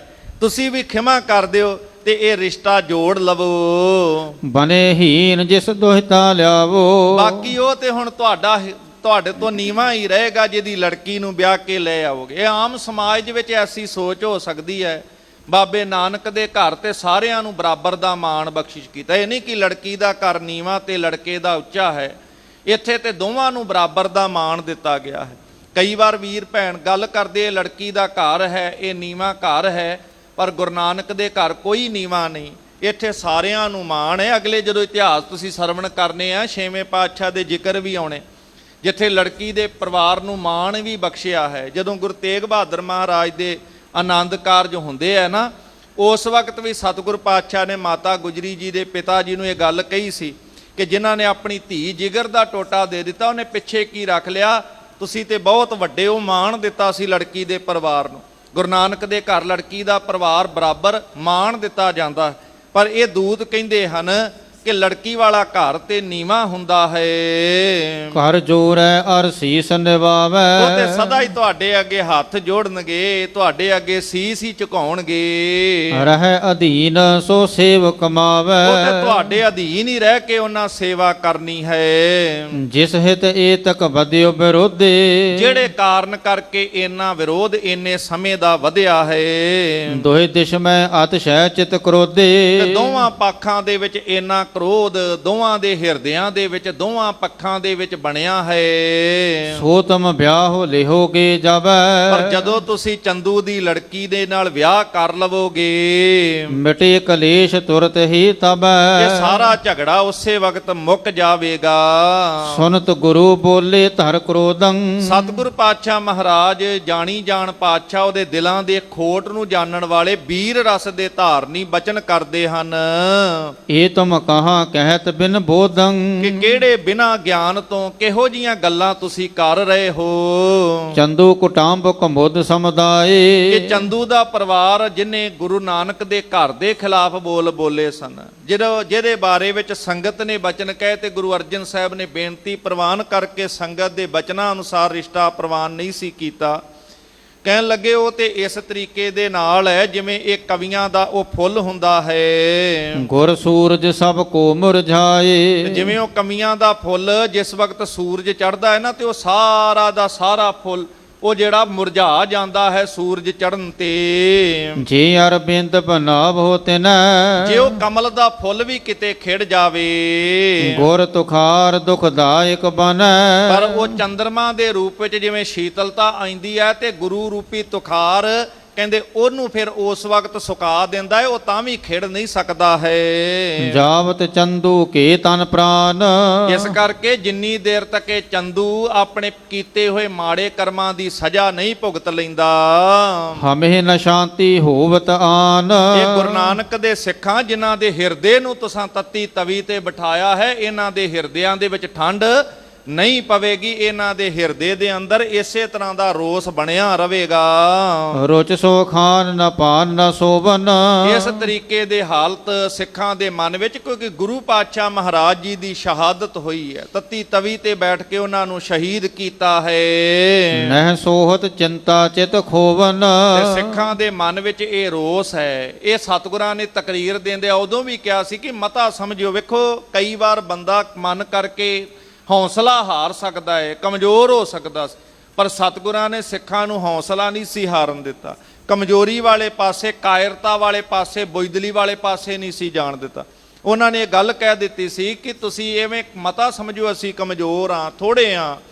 ਵੇਖੋ ਜਿਹੜੇ ਨਿੱਕੇ ਦਰਿਆ ਵੱਲ ਵੇਖੋ, ਜਿਹੜਾ ਬਹੁਤ ਬਲਵਾਨ ਹੈ, ਪਰ ਉਹਦੀ ਆਰੰਭਤਾ ਜਦੋਂ ਵੇਖੋਗੇ ਨਿੱਕੇ ਨਿੱਕੇ ਪਾਣੀ ਦੇ ਸੋਮੇ ਹੁੰਦੇ ਹੈ, ਤੇ ਸੋਮੇ ਜਦੋਂ ਇਕੱਠੇ ਹੋ ਕੇ ਵਗਦੇ ਹੈ ਉਹ ਦਰਿਆ ਬਣ ਜਾਂਦੇ ਹੈ, ਜਿਹਦੇ ਅੱਗੇ ਵੱਡੀਆਂ ਵੱਡੀਆਂ ਚਟਾਨਾਂ ਵੀ ਟਿਕ ਨਹੀਂ ਪਾਉਂਦੀਆਂ। ਹੋਵੋਗੇ ਤੁਸੀਂ ਵੱਖਰੇ ਵੱਖਰੇ, ਕੱਲੇ ਕੱਲੇ, ਪਰ ਜਦੋਂ ਸੋਮੇ ਇਕੱਠੇ ਹੋ ਕੇ ਤੁਸੀਂ ਦਰਿਆ ਬਣ ਗਏ ਇਕੱਠੇ ਹੋ ਕੇ, ਤੇ ਵੱਡੀ ਵੱਡੀ ਹਕੂਮਤ ਵੀ ਤੁਹਾਡਾ ਕੁਝ ਵਿਗਾੜ ਨਹੀਂ ਪਾਏਗੀ, ਤੁਹਾਡੇ ਅੱਗੇ ਟਿਕ ਨਹੀਂ ਪਾਵੇਗੀ। ਇਸੇ ਤਰ੍ਹਾਂ ਕਹਿੰਦੇ ਤੁਸੀਂ ਮਤਾ ਸਮਝੋ ਅਸੀਂ ਕਮਜ਼ੋਰ ਨਿਤਾਣੇ ਆ। ਵੇਖੋ ਨਿੱਕੀ ਜੀ ਅੱਗ ਦੀ ਚੰਗਿਆੜੀ ਹੋਵੇ ਨਾ, ਤੇ ਨਿੱਕੀ ਜੀ ਚੰਗਿਆੜੀ ਪੂਰੇ ਜੰਗਲ ਨੂੰ ਸਾੜ ਕੇ ਫਨਾਹ ਕਰ ਸਕਦੀ ਹੈ। ਤੁਹਾਡੇ ਹਿਰਦੇ ਨੂੰ ਤੱਤੀ ਤਵੀ ਤੇ ਗੁਰੂ ਅਰਜਨ ਸਾਹਿਬ ਦੇ ਰੂਪ ਵਿੱਚ ਬਿਠਾਇਆ ਹੈ, ਤੇ ਆਪਣੇ ਹਿਰਦੇ ਦੇ ਅੰਦਰ ਦਾ ਇਹ ਰੋਸ ਸਾਂਭ ਕੇ ਰੱਖੋ। ਜਿਸ ਵਕਤ ਇਹ ਜ਼ੁਲਮੀ ਰਾਜ ਦੀਆਂ ਜੜ੍ਹਾਂ ਪੁੱਟਣੀਆਂ ਪਈਆਂ, ਤੇ ਇਹ ਅੰਦਰ ਦੀ ਚੰਗਿਆੜੀ ਬਣ ਕਰਕੇ ਉਸ ਜ਼ੁਲਮੀ ਰਾਜ ਦੀਆਂ ਜੜ੍ਹਾਂ ਤੇ ਜ਼ੁਲਮੀ ਜੰਗਲ ਨੂੰ ਸਾੜ ਕੇ ਫਨਾਹ ਕਰਨ ਦੇ ਵਿੱਚ ਕੰਮ ਆਵੇਗੀ। ਇਸ ਤਰ੍ਹਾਂ ਸਤਿਗੁਰੂ ਪਾਤਸ਼ਾਹ ਨੇ ਸਿੱਖਾਂ ਦੇ ਮਨ ਦੇ ਉਸ ਰੋਸ ਨੂੰ ਸਹੀ ਰੂਪ ਦੇ ਵਿੱਚ ਵਰਤ ਕੇ ਉਸ ਨੂੰ ਜ਼ੁਲਮੀ ਰਾਜ ਦੀਆਂ ਜੜ੍ਹਾਂ ਪੁੱਟਣ ਦੇ ਵਾਸਤੇ ਤਾਕਤ ਬਣਾ ਕੇ ਵਰਤਿਆ ਸੀ। ਜੇਕਰ ਪਛਮ ਸੂਰਜ ਉਦੇ, ਕਹਿਣ ਲੱਗੇ ਜੇਕਰ ਪੱਛਮ ਵਾਲੇ ਪਾਸੇ ਤੋਂ ਵੀ ਕਿਤੇ ਸੂਰਜ ਨਿਕਲ ਆਵੇ, ਜਿਹੜਾ ਪੂਰਬ ਤੋਂ ਨਿਕਲਦਾ ਹੈ, ਅਗਨ ਚੰਦਰਮਾ ਸ਼ਰਵਹਿ ਜੇ ਕਦੇ, ਜਿਹੜਾ ਚੰਦਰਮਾ ਸ਼ੀਤਲਤਾ ਦਿੰਦਾ, ਜੇ ਉਹਦੇ ਤੋਂ ਅੱਗ ਨਿਕਲਣ ਲੱਗ ਪਵੇ, ਪੰਖ ਲਗਾਏ ਮੇਰ ਉੱਡ ਜਾਵੇ, ਕਹਿੰਦੇ ਜਿਹੜਾ ਸੁਮੇਰ ਪਰਬਤ ਹੈ ਹੋ ਸਕਦਾ ਕਿਤੇ ਖੰਭ ਲਾ ਕੇ ਉੱਡ ਜਾਵੇ। ਥਿਰਾ ਅਥਿਰਾ ਸਮੁੰਦ ਸੁਕਾਵੇ, ਧਰਤੀ ਅਸਥਿਰ ਹੋ ਜਾਏ, ਸਮੁੰਦਰ ਸੁੱਕ ਸਕਦਾ ਹੈ। ਭਾਵ ਜਿਹੜੇ ਨਾ ਹੋਣ ਵਾਲੇ ਕੰਮ ਨੇ ਨਾ, ਉਹ ਵੀ ਹੋ ਸਕਦੇ ਹਨ। ਇਤਿਆਦਕ ਸਭ ਹੋਏ ਵਿਪਰੀਤ, ਇਸ ਤਰੀਕੇ ਦੇ ਨਾਲ ਸਮੁੰਦਰ ਸੁੱਕ ਸਕਦਾ ਹੈ, ਸੁਮੇਰ ਪਰਬਤ ਖੰਭ ਲਾ ਕੇ ਉੱਡ ਸਕਦਾ ਹੈ, ਸੂਰਜ ਪੱਛਮ ਤੋਂ ਚੜ ਸਕਦਾ ਹੈ, ਸਭ ਕੁਝ ਵਿਪਰੀਤ ਹੋ ਸਕਦਾ ਹੈ। ਤਉ ਨ ਵਿਆਹ ਕਰੇ ਕਿਸ ਰੀਤ, ਪਰ ਜਿਹੜਾ ਬਚਨ ਸੰਗਤ ਵਿੱਚ ਗੁਰੂ ਅਰਜਨ ਸਾਹਿਬ ਮਹਾਰਾਜ ਕਹਿ ਗਏ ਨੇ, ਹੁਣ ਇਹ ਰਿਸ਼ਤੇ ਵਾਲੀ ਗੱਲ ਹੁਣ ਨਹੀਂ ਹੋ ਸਕਦੀ। ਜਿਸ ਨੇ ਪਿਤਾ ਹਤਿਓ ਬਿਨ ਤਰਾਸ, ਜਿਸ ਪਾਪੀ ਨੇ ਸ਼ਾਂਤੀ ਦੇ ਪੁੰਜ ਗੁਰੂ ਅਰਜਨ ਸਾਹਿਬ ਪਾਤਸ਼ਾਹ ਮਹਾਰਾਜ ਜੀ ਨੂੰ ਇਸ ਤਰ੍ਹਾਂ ਭਿਆਨਕ ਕਸ਼ਟ ਦੇ ਕਰਕੇ ਉਹਨਾਂ ਨੂੰ ਸ਼ਹੀਦ ਕੀਤਾ ਹੈ, ਮੈਂ ਚਾਹੂੰ ਤਿਸ ਕਰਨ ਵਿਨਾਸ਼, ਤੇ ਸਿੱਖਾਂ ਦੇ ਹਿਰਦੇ ਦੀ ਭਾਵਨਾ ਦੱਸ ਕੇ ਕਹਿੰਦੇ ਨੇ ਹੁਣ ਉਹਨੂੰ ਪਾਪੀ ਨੂੰ ਅਸੀਂ ਸਜ਼ਾ ਦੇਣਾ ਚਾਹੁੰਦੇ ਹਾਂ। ਤੇਸੋਂ ਕਉ ਕੈਸੋ ਸੰਬੰਧ, ਇਸ ਪਾਪੀ ਨਾਲ ਹੁਣ ਕਿਵੇਂ ਦਾ ਸੰਬੰਧ ਬਣ ਸਕਦਾ ਹੈ? ਹਤਨੋ ਬਨੇ ਤਾਹੇ ਮਤ ਅੰਧ, ਇਸ ਕਰਕੇ ਉਹਦੇ ਕੀਤੇ ਕਰਮਾਂ ਦੀ ਉਸ ਮੂਰਖ ਨੂੰ, ਉਸ ਪਾਪੀ ਨੂੰ ਸਜ਼ਾ ਦੇਣੀ ਹੀ ਯੋਗ ਬਣਦੀ ਹੈ। ਬਹੁਰ ਨ ਐਸੀ ਬਾਤ ਸੁਣਾਵੋ, ਇਸ ਕਰਕੇ ਹੁਣ ਦੁਬਾਰਾ ਉਹ ਗੱਲ ਜਿਹੜੀ ਹੈ ਕਰਨੀ ਨਾ ਕਰੋ।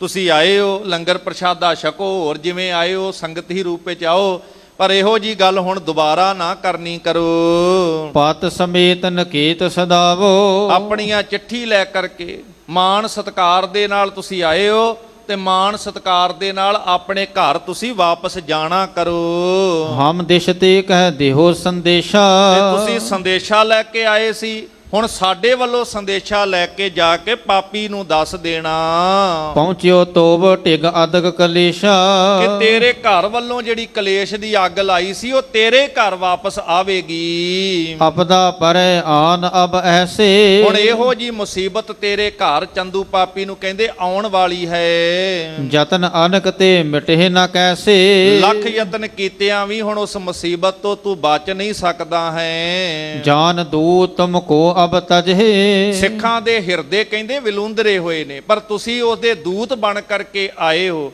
ਇਸ ਕਰਕੇ ਸਿੱਖਾਂ ਨੂੰ ਰੋਕ ਕੇ ਰੱਖਿਆ। ਬੜੀ ਇਹ ਸਤਿਗੁਰ ਪਾਤਸ਼ਾਹ ਨੇ ਸਿੱਖਾਂ ਨੂੰ ਪ੍ਰੇਰਨਾ ਦੇ ਕਰਕੇ ਬੜੇ ਸੁੰਦਰ ਢੰਗ ਦੇ ਨਾਲ ਇਹ ਸਾਰਿਆਂ ਦੇ ਅੰਦਰ ਸ਼ਾਂਤੀ ਬਣਾ ਕੇ ਰੱਖੀ। ਰੋਸ ਕਈਆਂ ਦੇ ਮਨ ਵਿੱਚ ਹੈ ਸੀ ਕਿ ਇਹ ਉਹਦੇ ਗੱਲ ਕਰ ਰਹੇ ਨੇ, ਚੰਦੂ ਪਾਪੀ ਦਾ ਨਾਮ ਸੁਣ ਕੇ ਸਿੱਖਾਂ ਦੇ ਹਿਰਦੇ ਵਿੱਚ ਭਾਂਬੜ ਮੱਚਦਾ, ਪਰ ਸਤਿਗੁਰ ਪਾਤਸ਼ਾਹ ਨੇ ਉਸ ਭਾਂਬੜ ਨੂੰ ਸਾਂਭਣ ਦਾ ਤੇ ਇਸ ਅੱਗ ਨੂੰ ਕਿਹੜੇ ਰੂਪ ਵਿੱਚ ਵਰਤਣਾ ਇਹ ਤਰੀਕਾ ਦੱਸ ਦਿੱਤਾ ਸੀ ਕਿ ਇਹਨੂੰ ਵਿਅਰਥ ਆਪਣੇ ਆਪ ਦਾ ਨੁਕਸਾਨ ਨਹੀਂ ਕਰਨਾ, ਇਹਨੂੰ ਸਹੀ ਰੂਪ ਦੇ ਵਿੱਚ ਵਰਤਣਾ। ਉਹ ਜਿਹੜੀ ਅੰਦਰ ਦੀ ਜਵਾਲਾ ਬਲਦੀ ਹੈ, ਇਹ ਜ਼ੁਲਮੀ ਰਾਜ ਦੇ ਖਿਲਾਫ, ਉਹਦੀਆਂ ਜੜ੍ਹਾਂ ਪੁੱਟਣ ਦੇ ਖਿਲਾਫ, ਕਿਸੇ ਜੰਗ ਦੇ ਮੈਦਾਨ ਦੇ ਵਿੱਚ ਵੀਰ ਰਸ ਦੇ ਰੂਪ ਵਿੱਚ ਵਰਤੀ ਜਾਏਗੀ। ਕਿਤੇ ਕ੍ਰੋਧ ਕਰਕੇ ਸਿੱਖੋ ਆਪਣਾ ਨੁਕਸਾਨ ਨਾ ਕਰ ਲਿਓ। ਬੜੇ ਸੁੰਦਰ ਢੰਗ ਨਾਲ ਸਤਿਗੁਰਾਂ ਨੇ ਇਹ ਸਿੱਖਾਂ ਨੂੰ ਉਸ ਵਕਤ ਅਗਵਾਈ ਦੇ ਕਰਕੇ ਇਹ ਸ਼ਸਤਰਬੱਧ ਫੌਜ ਤਿਆਰ ਕੀਤੀ ਸੀ ਤੇ ਕਹਿਣ ਲੱਗੇ ਜਾ ਕੇ ਉਸ ਨੂੰ ਕਹਿ ਦੇਣਾ ਕਿ ਸਾਡੇ ਘਰ ਦੇ ਵਿੱਚ ਜਿਹੜੀ ਤੂੰ ਅੱਗ ਲੈ ਕੇ ਆਇਆ, ਤੇਰੇ ਘਰ ਦਾ ਆਪਣਾ ਨੁਕਸਾਨ ਕਰੇਗੀ। ਤੁਸੀਂ ਦੂਤ ਬਣ ਕੇ ਆਏ ਹੋ, ਇਸ ਕਰਕੇ ਤੁਹਾਨੂੰ ਉਸੇ ਤਰੀਕੇ ਨਾਲ ਮਾਣ ਨਾਲ ਭੇਜ ਰਹੇ ਹਾਂ। ਨਾਹੀਂ ਤਾਂ ਪਕਰ ਸਾਸ ਨਾ ਸਜਹਿ। ਨਹੀਂ ਤਾਂ ਜੇ ਦੂਤ ਬਣ ਕੇ ਨਾ ਆਉਂਦੇ ਤੇ ਸਖਤ ਸਜ਼ਾਵਾਂ ਸਿੱਖਾਂ ਵੱਲੋਂ ਜਾਂ ਤੁਹਾਨੂੰ ਇੱਥੇ ਦਿੱਤੀਆਂ ਜਾਂਦੀਆਂ। ਜਿਸ ਤੈ ਮੂੜ ਮਤੀ ਸੋ ਜਾਣੈ। ਜਿਸ ਦੇ ਕਰਕੇ ਇਹ ਮੂਰਖ ਬੰਦੇ ਨੂੰ ਆਪਣੀ ਮੂਰਖਤਾ ਦਾ ਪਤਾ ਲੱਗ ਜਾਂਦਾ। ਕੇਤਕ ਦਿਨ ਮੈਂ ਪ੍ਰਾਨ ਨਹਾਨੈ। ਜਿਹੜਾ ਥੋੜੇ ਦਿਨਾਂ ਦੇ ਵਿੱਚ ਆਪਣੇ ਪ੍ਰਾਣ ਗਵਾਉਣ ਵਾਲਾ ਹੈ, ਜਿਹਦੇ ਪ੍ਰਾਣ ਨਿਕਲਣ ਵਾਲੇ ਹਨ। ਇਮ ਕਹਿ ਕਰ ਤਿਨ ਕੋ ਅਪਮਾਨਾ। ਇਸ ਤਰੀਕੇ ਦੇ ਨਾਲ ਉਹ ਜਿਹੜੇ ਚੰਦੂ ਦੇ ਦੂਤ ਸੀ, ਸਤਿਗੁਰ ਪਾਤਸ਼ਾਹ ਨੇ ਬੜੇ ਸਖਤ ਸ਼ਬਦਾਂ ਵਿੱਚ ਨਿਡਰ ਹੋ ਕੇ ਤਾੜਨਾ ਕਰਦਿਆਂ ਦੀਏ ਉਠਾਏ ਕਠੋਰ ਬਖਾਨਾ। ਸੋਚਦਾ ਸੀ ਚੰਦੂ ਪਾਪੀ ਕਿ ਡਰਦੇ ਹੋਏ ਬੋਲਣਗੇ, ਅੱਗੋਂ ਡਰ ਜਾਣਗੇ ਮੇਰਾ ਪ੍ਰਭਾਵ ਵੇਖ ਕਰਕੇ, ਪਰ ਸਤਿਗੁਰ ਪਾਤਸ਼ਾਹ ਜੀ ਦੇ ਨਿਡਰ ਇਹ ਸਖਤ ਬੋਲ ਜਿਹੜੇ ਸਨ, ਉਹ ਹਿਰਦੇ ਉਹਨਾਂ ਪਾਪੀਆਂ ਦੇ ਵੀ ਡਰ ਪੈਦਾ ਹੋ ਜਾਂਦਾ। ਇਸ ਤਰ੍ਹਾਂ ਸਤਿਗੁਰਾਂ ਨੇ ਸਖਤੀ ਨਾਲ ਤਾੜਨਾ ਕਰਦਿਆਂ ਉਹਨਾਂ ਨੂੰ ਉੱਥੋਂ ਵਾਪਸ ਭੇਜ ਦਿੱਤਾ। ਝੂਰਤ ਨਿਜ ਡੇਰੇ ਕਹਵਾਏ। ਇਸ ਤਰ੍ਹਾਂ ਮਾਨੀ ਮਨ ਵਿੱਚ ਬੜੇ ਪਰੇਸ਼ਾਨ ਸੋਚਾਂ ਵਿੱਚ ਪਏ ਹੋਏ, ਜਿੱਥੇ ਅੰਮ੍ਰਿਤਸਰ ਨਗਰ ਵਿੱਚ ਉਹਨਾਂ ਵਿਸ਼ਰਾਮ ਕੀਤਾ ਸੀ ਨਾ, ਉਸ ਥਾਂ ਤੇ ਇਹ ਦੂਤ ਪਹੁੰਚਦੇ ਹਨ। ਨਹਿ ਕੁਛ ਕਹਿਓ ਗਇਓ ਸੋ ਲਜਾਏ। ਸਤਿਗੁਰਾਂ ਦੇ ਸਾਹਮਣੇ ਸ਼ਰਮ ਦੇ ਮਾਰੇ ਕੁਝ ਹੋਰ ਗੱਲ ਨਾ ਕਰ ਸਕੇ। ਆਪਸ ਵਿੱਚ ਵੀ ਹੁਣ ਬੜੇ ਸ਼ਰਮਾਉਂਦੇ ਨੇ ਕਿ ਉਸ ਪਾਪੀ ਵੱਲੋਂ ਅਸੀਂ ਆਏ ਹਾਂ ਜਿਹਨੇ ਪਾਪ ਕਮਾਇਆ ਹੈ, ਤੇ ਅਸੀਂ ਕਿਹੜੀ ਗੱਲ ਹੁਣ ਕਰੀਏ, ਕਿਹੜਾ ਮੁਖ ਲੈ ਕੇ ਕਿਸੇ ਦੇ ਸਾਹਮਣੇ ਜਾਈਏ। ਬੜਾ ਅੰਦਰ ਖਾਤੇ ਇਹ ਸ਼ਰਮ ਦੇ ਕਰਕੇ ਬੜੇ ਮਾਨੀ ਮਨ ਵਿੱਚ ਬੇਚੈਨ ਹਨ। ਬਸੇ ਨਿਸਾ ਇੱਕ ਡਰਪਤ ਰਹੇ। ਡਰਦੇ ਡਰਦੇ ਇੱਕ ਰਾਤ ਇਹ ਗੁਰੂ ਨਗਰੀ ਵਿੱਚ ਰਹਿੰਦੇ ਹਨ।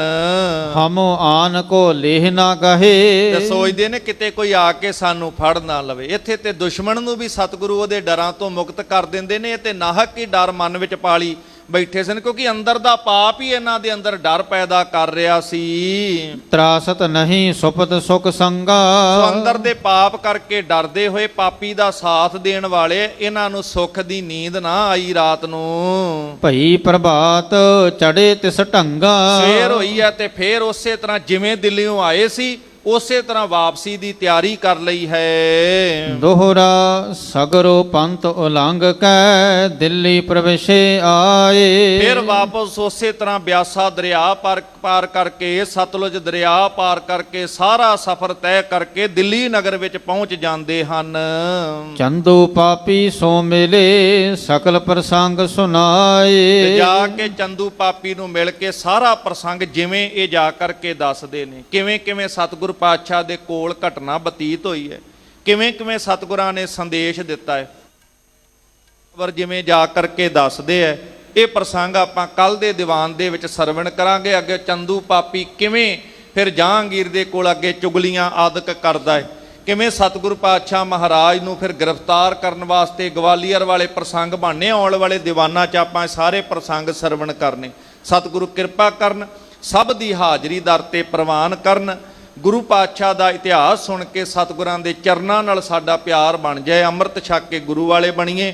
ਇੰਨੀਆਂ ਕੋ ਬੇਨਤੀਆਂ ਨਾਲ ਦਾਸ ਖਿਮਾ ਦਾ ਜਾਚਕ ਹੈ। ਅਖੀਰਲੀਆਂ ਪੰਕਤੀਆਂ ਪੜ੍ਹ ਕੇ ਫਿਰ ਸਮਾਪਤੀ ਹੈ ਜੀ। ਸਗਰੋ ਪੰਥ ਉਲੰਘ ਕੈ ਦਿੱਲੀ ਪ੍ਰਵੇਸ਼ੇ ਆਏ।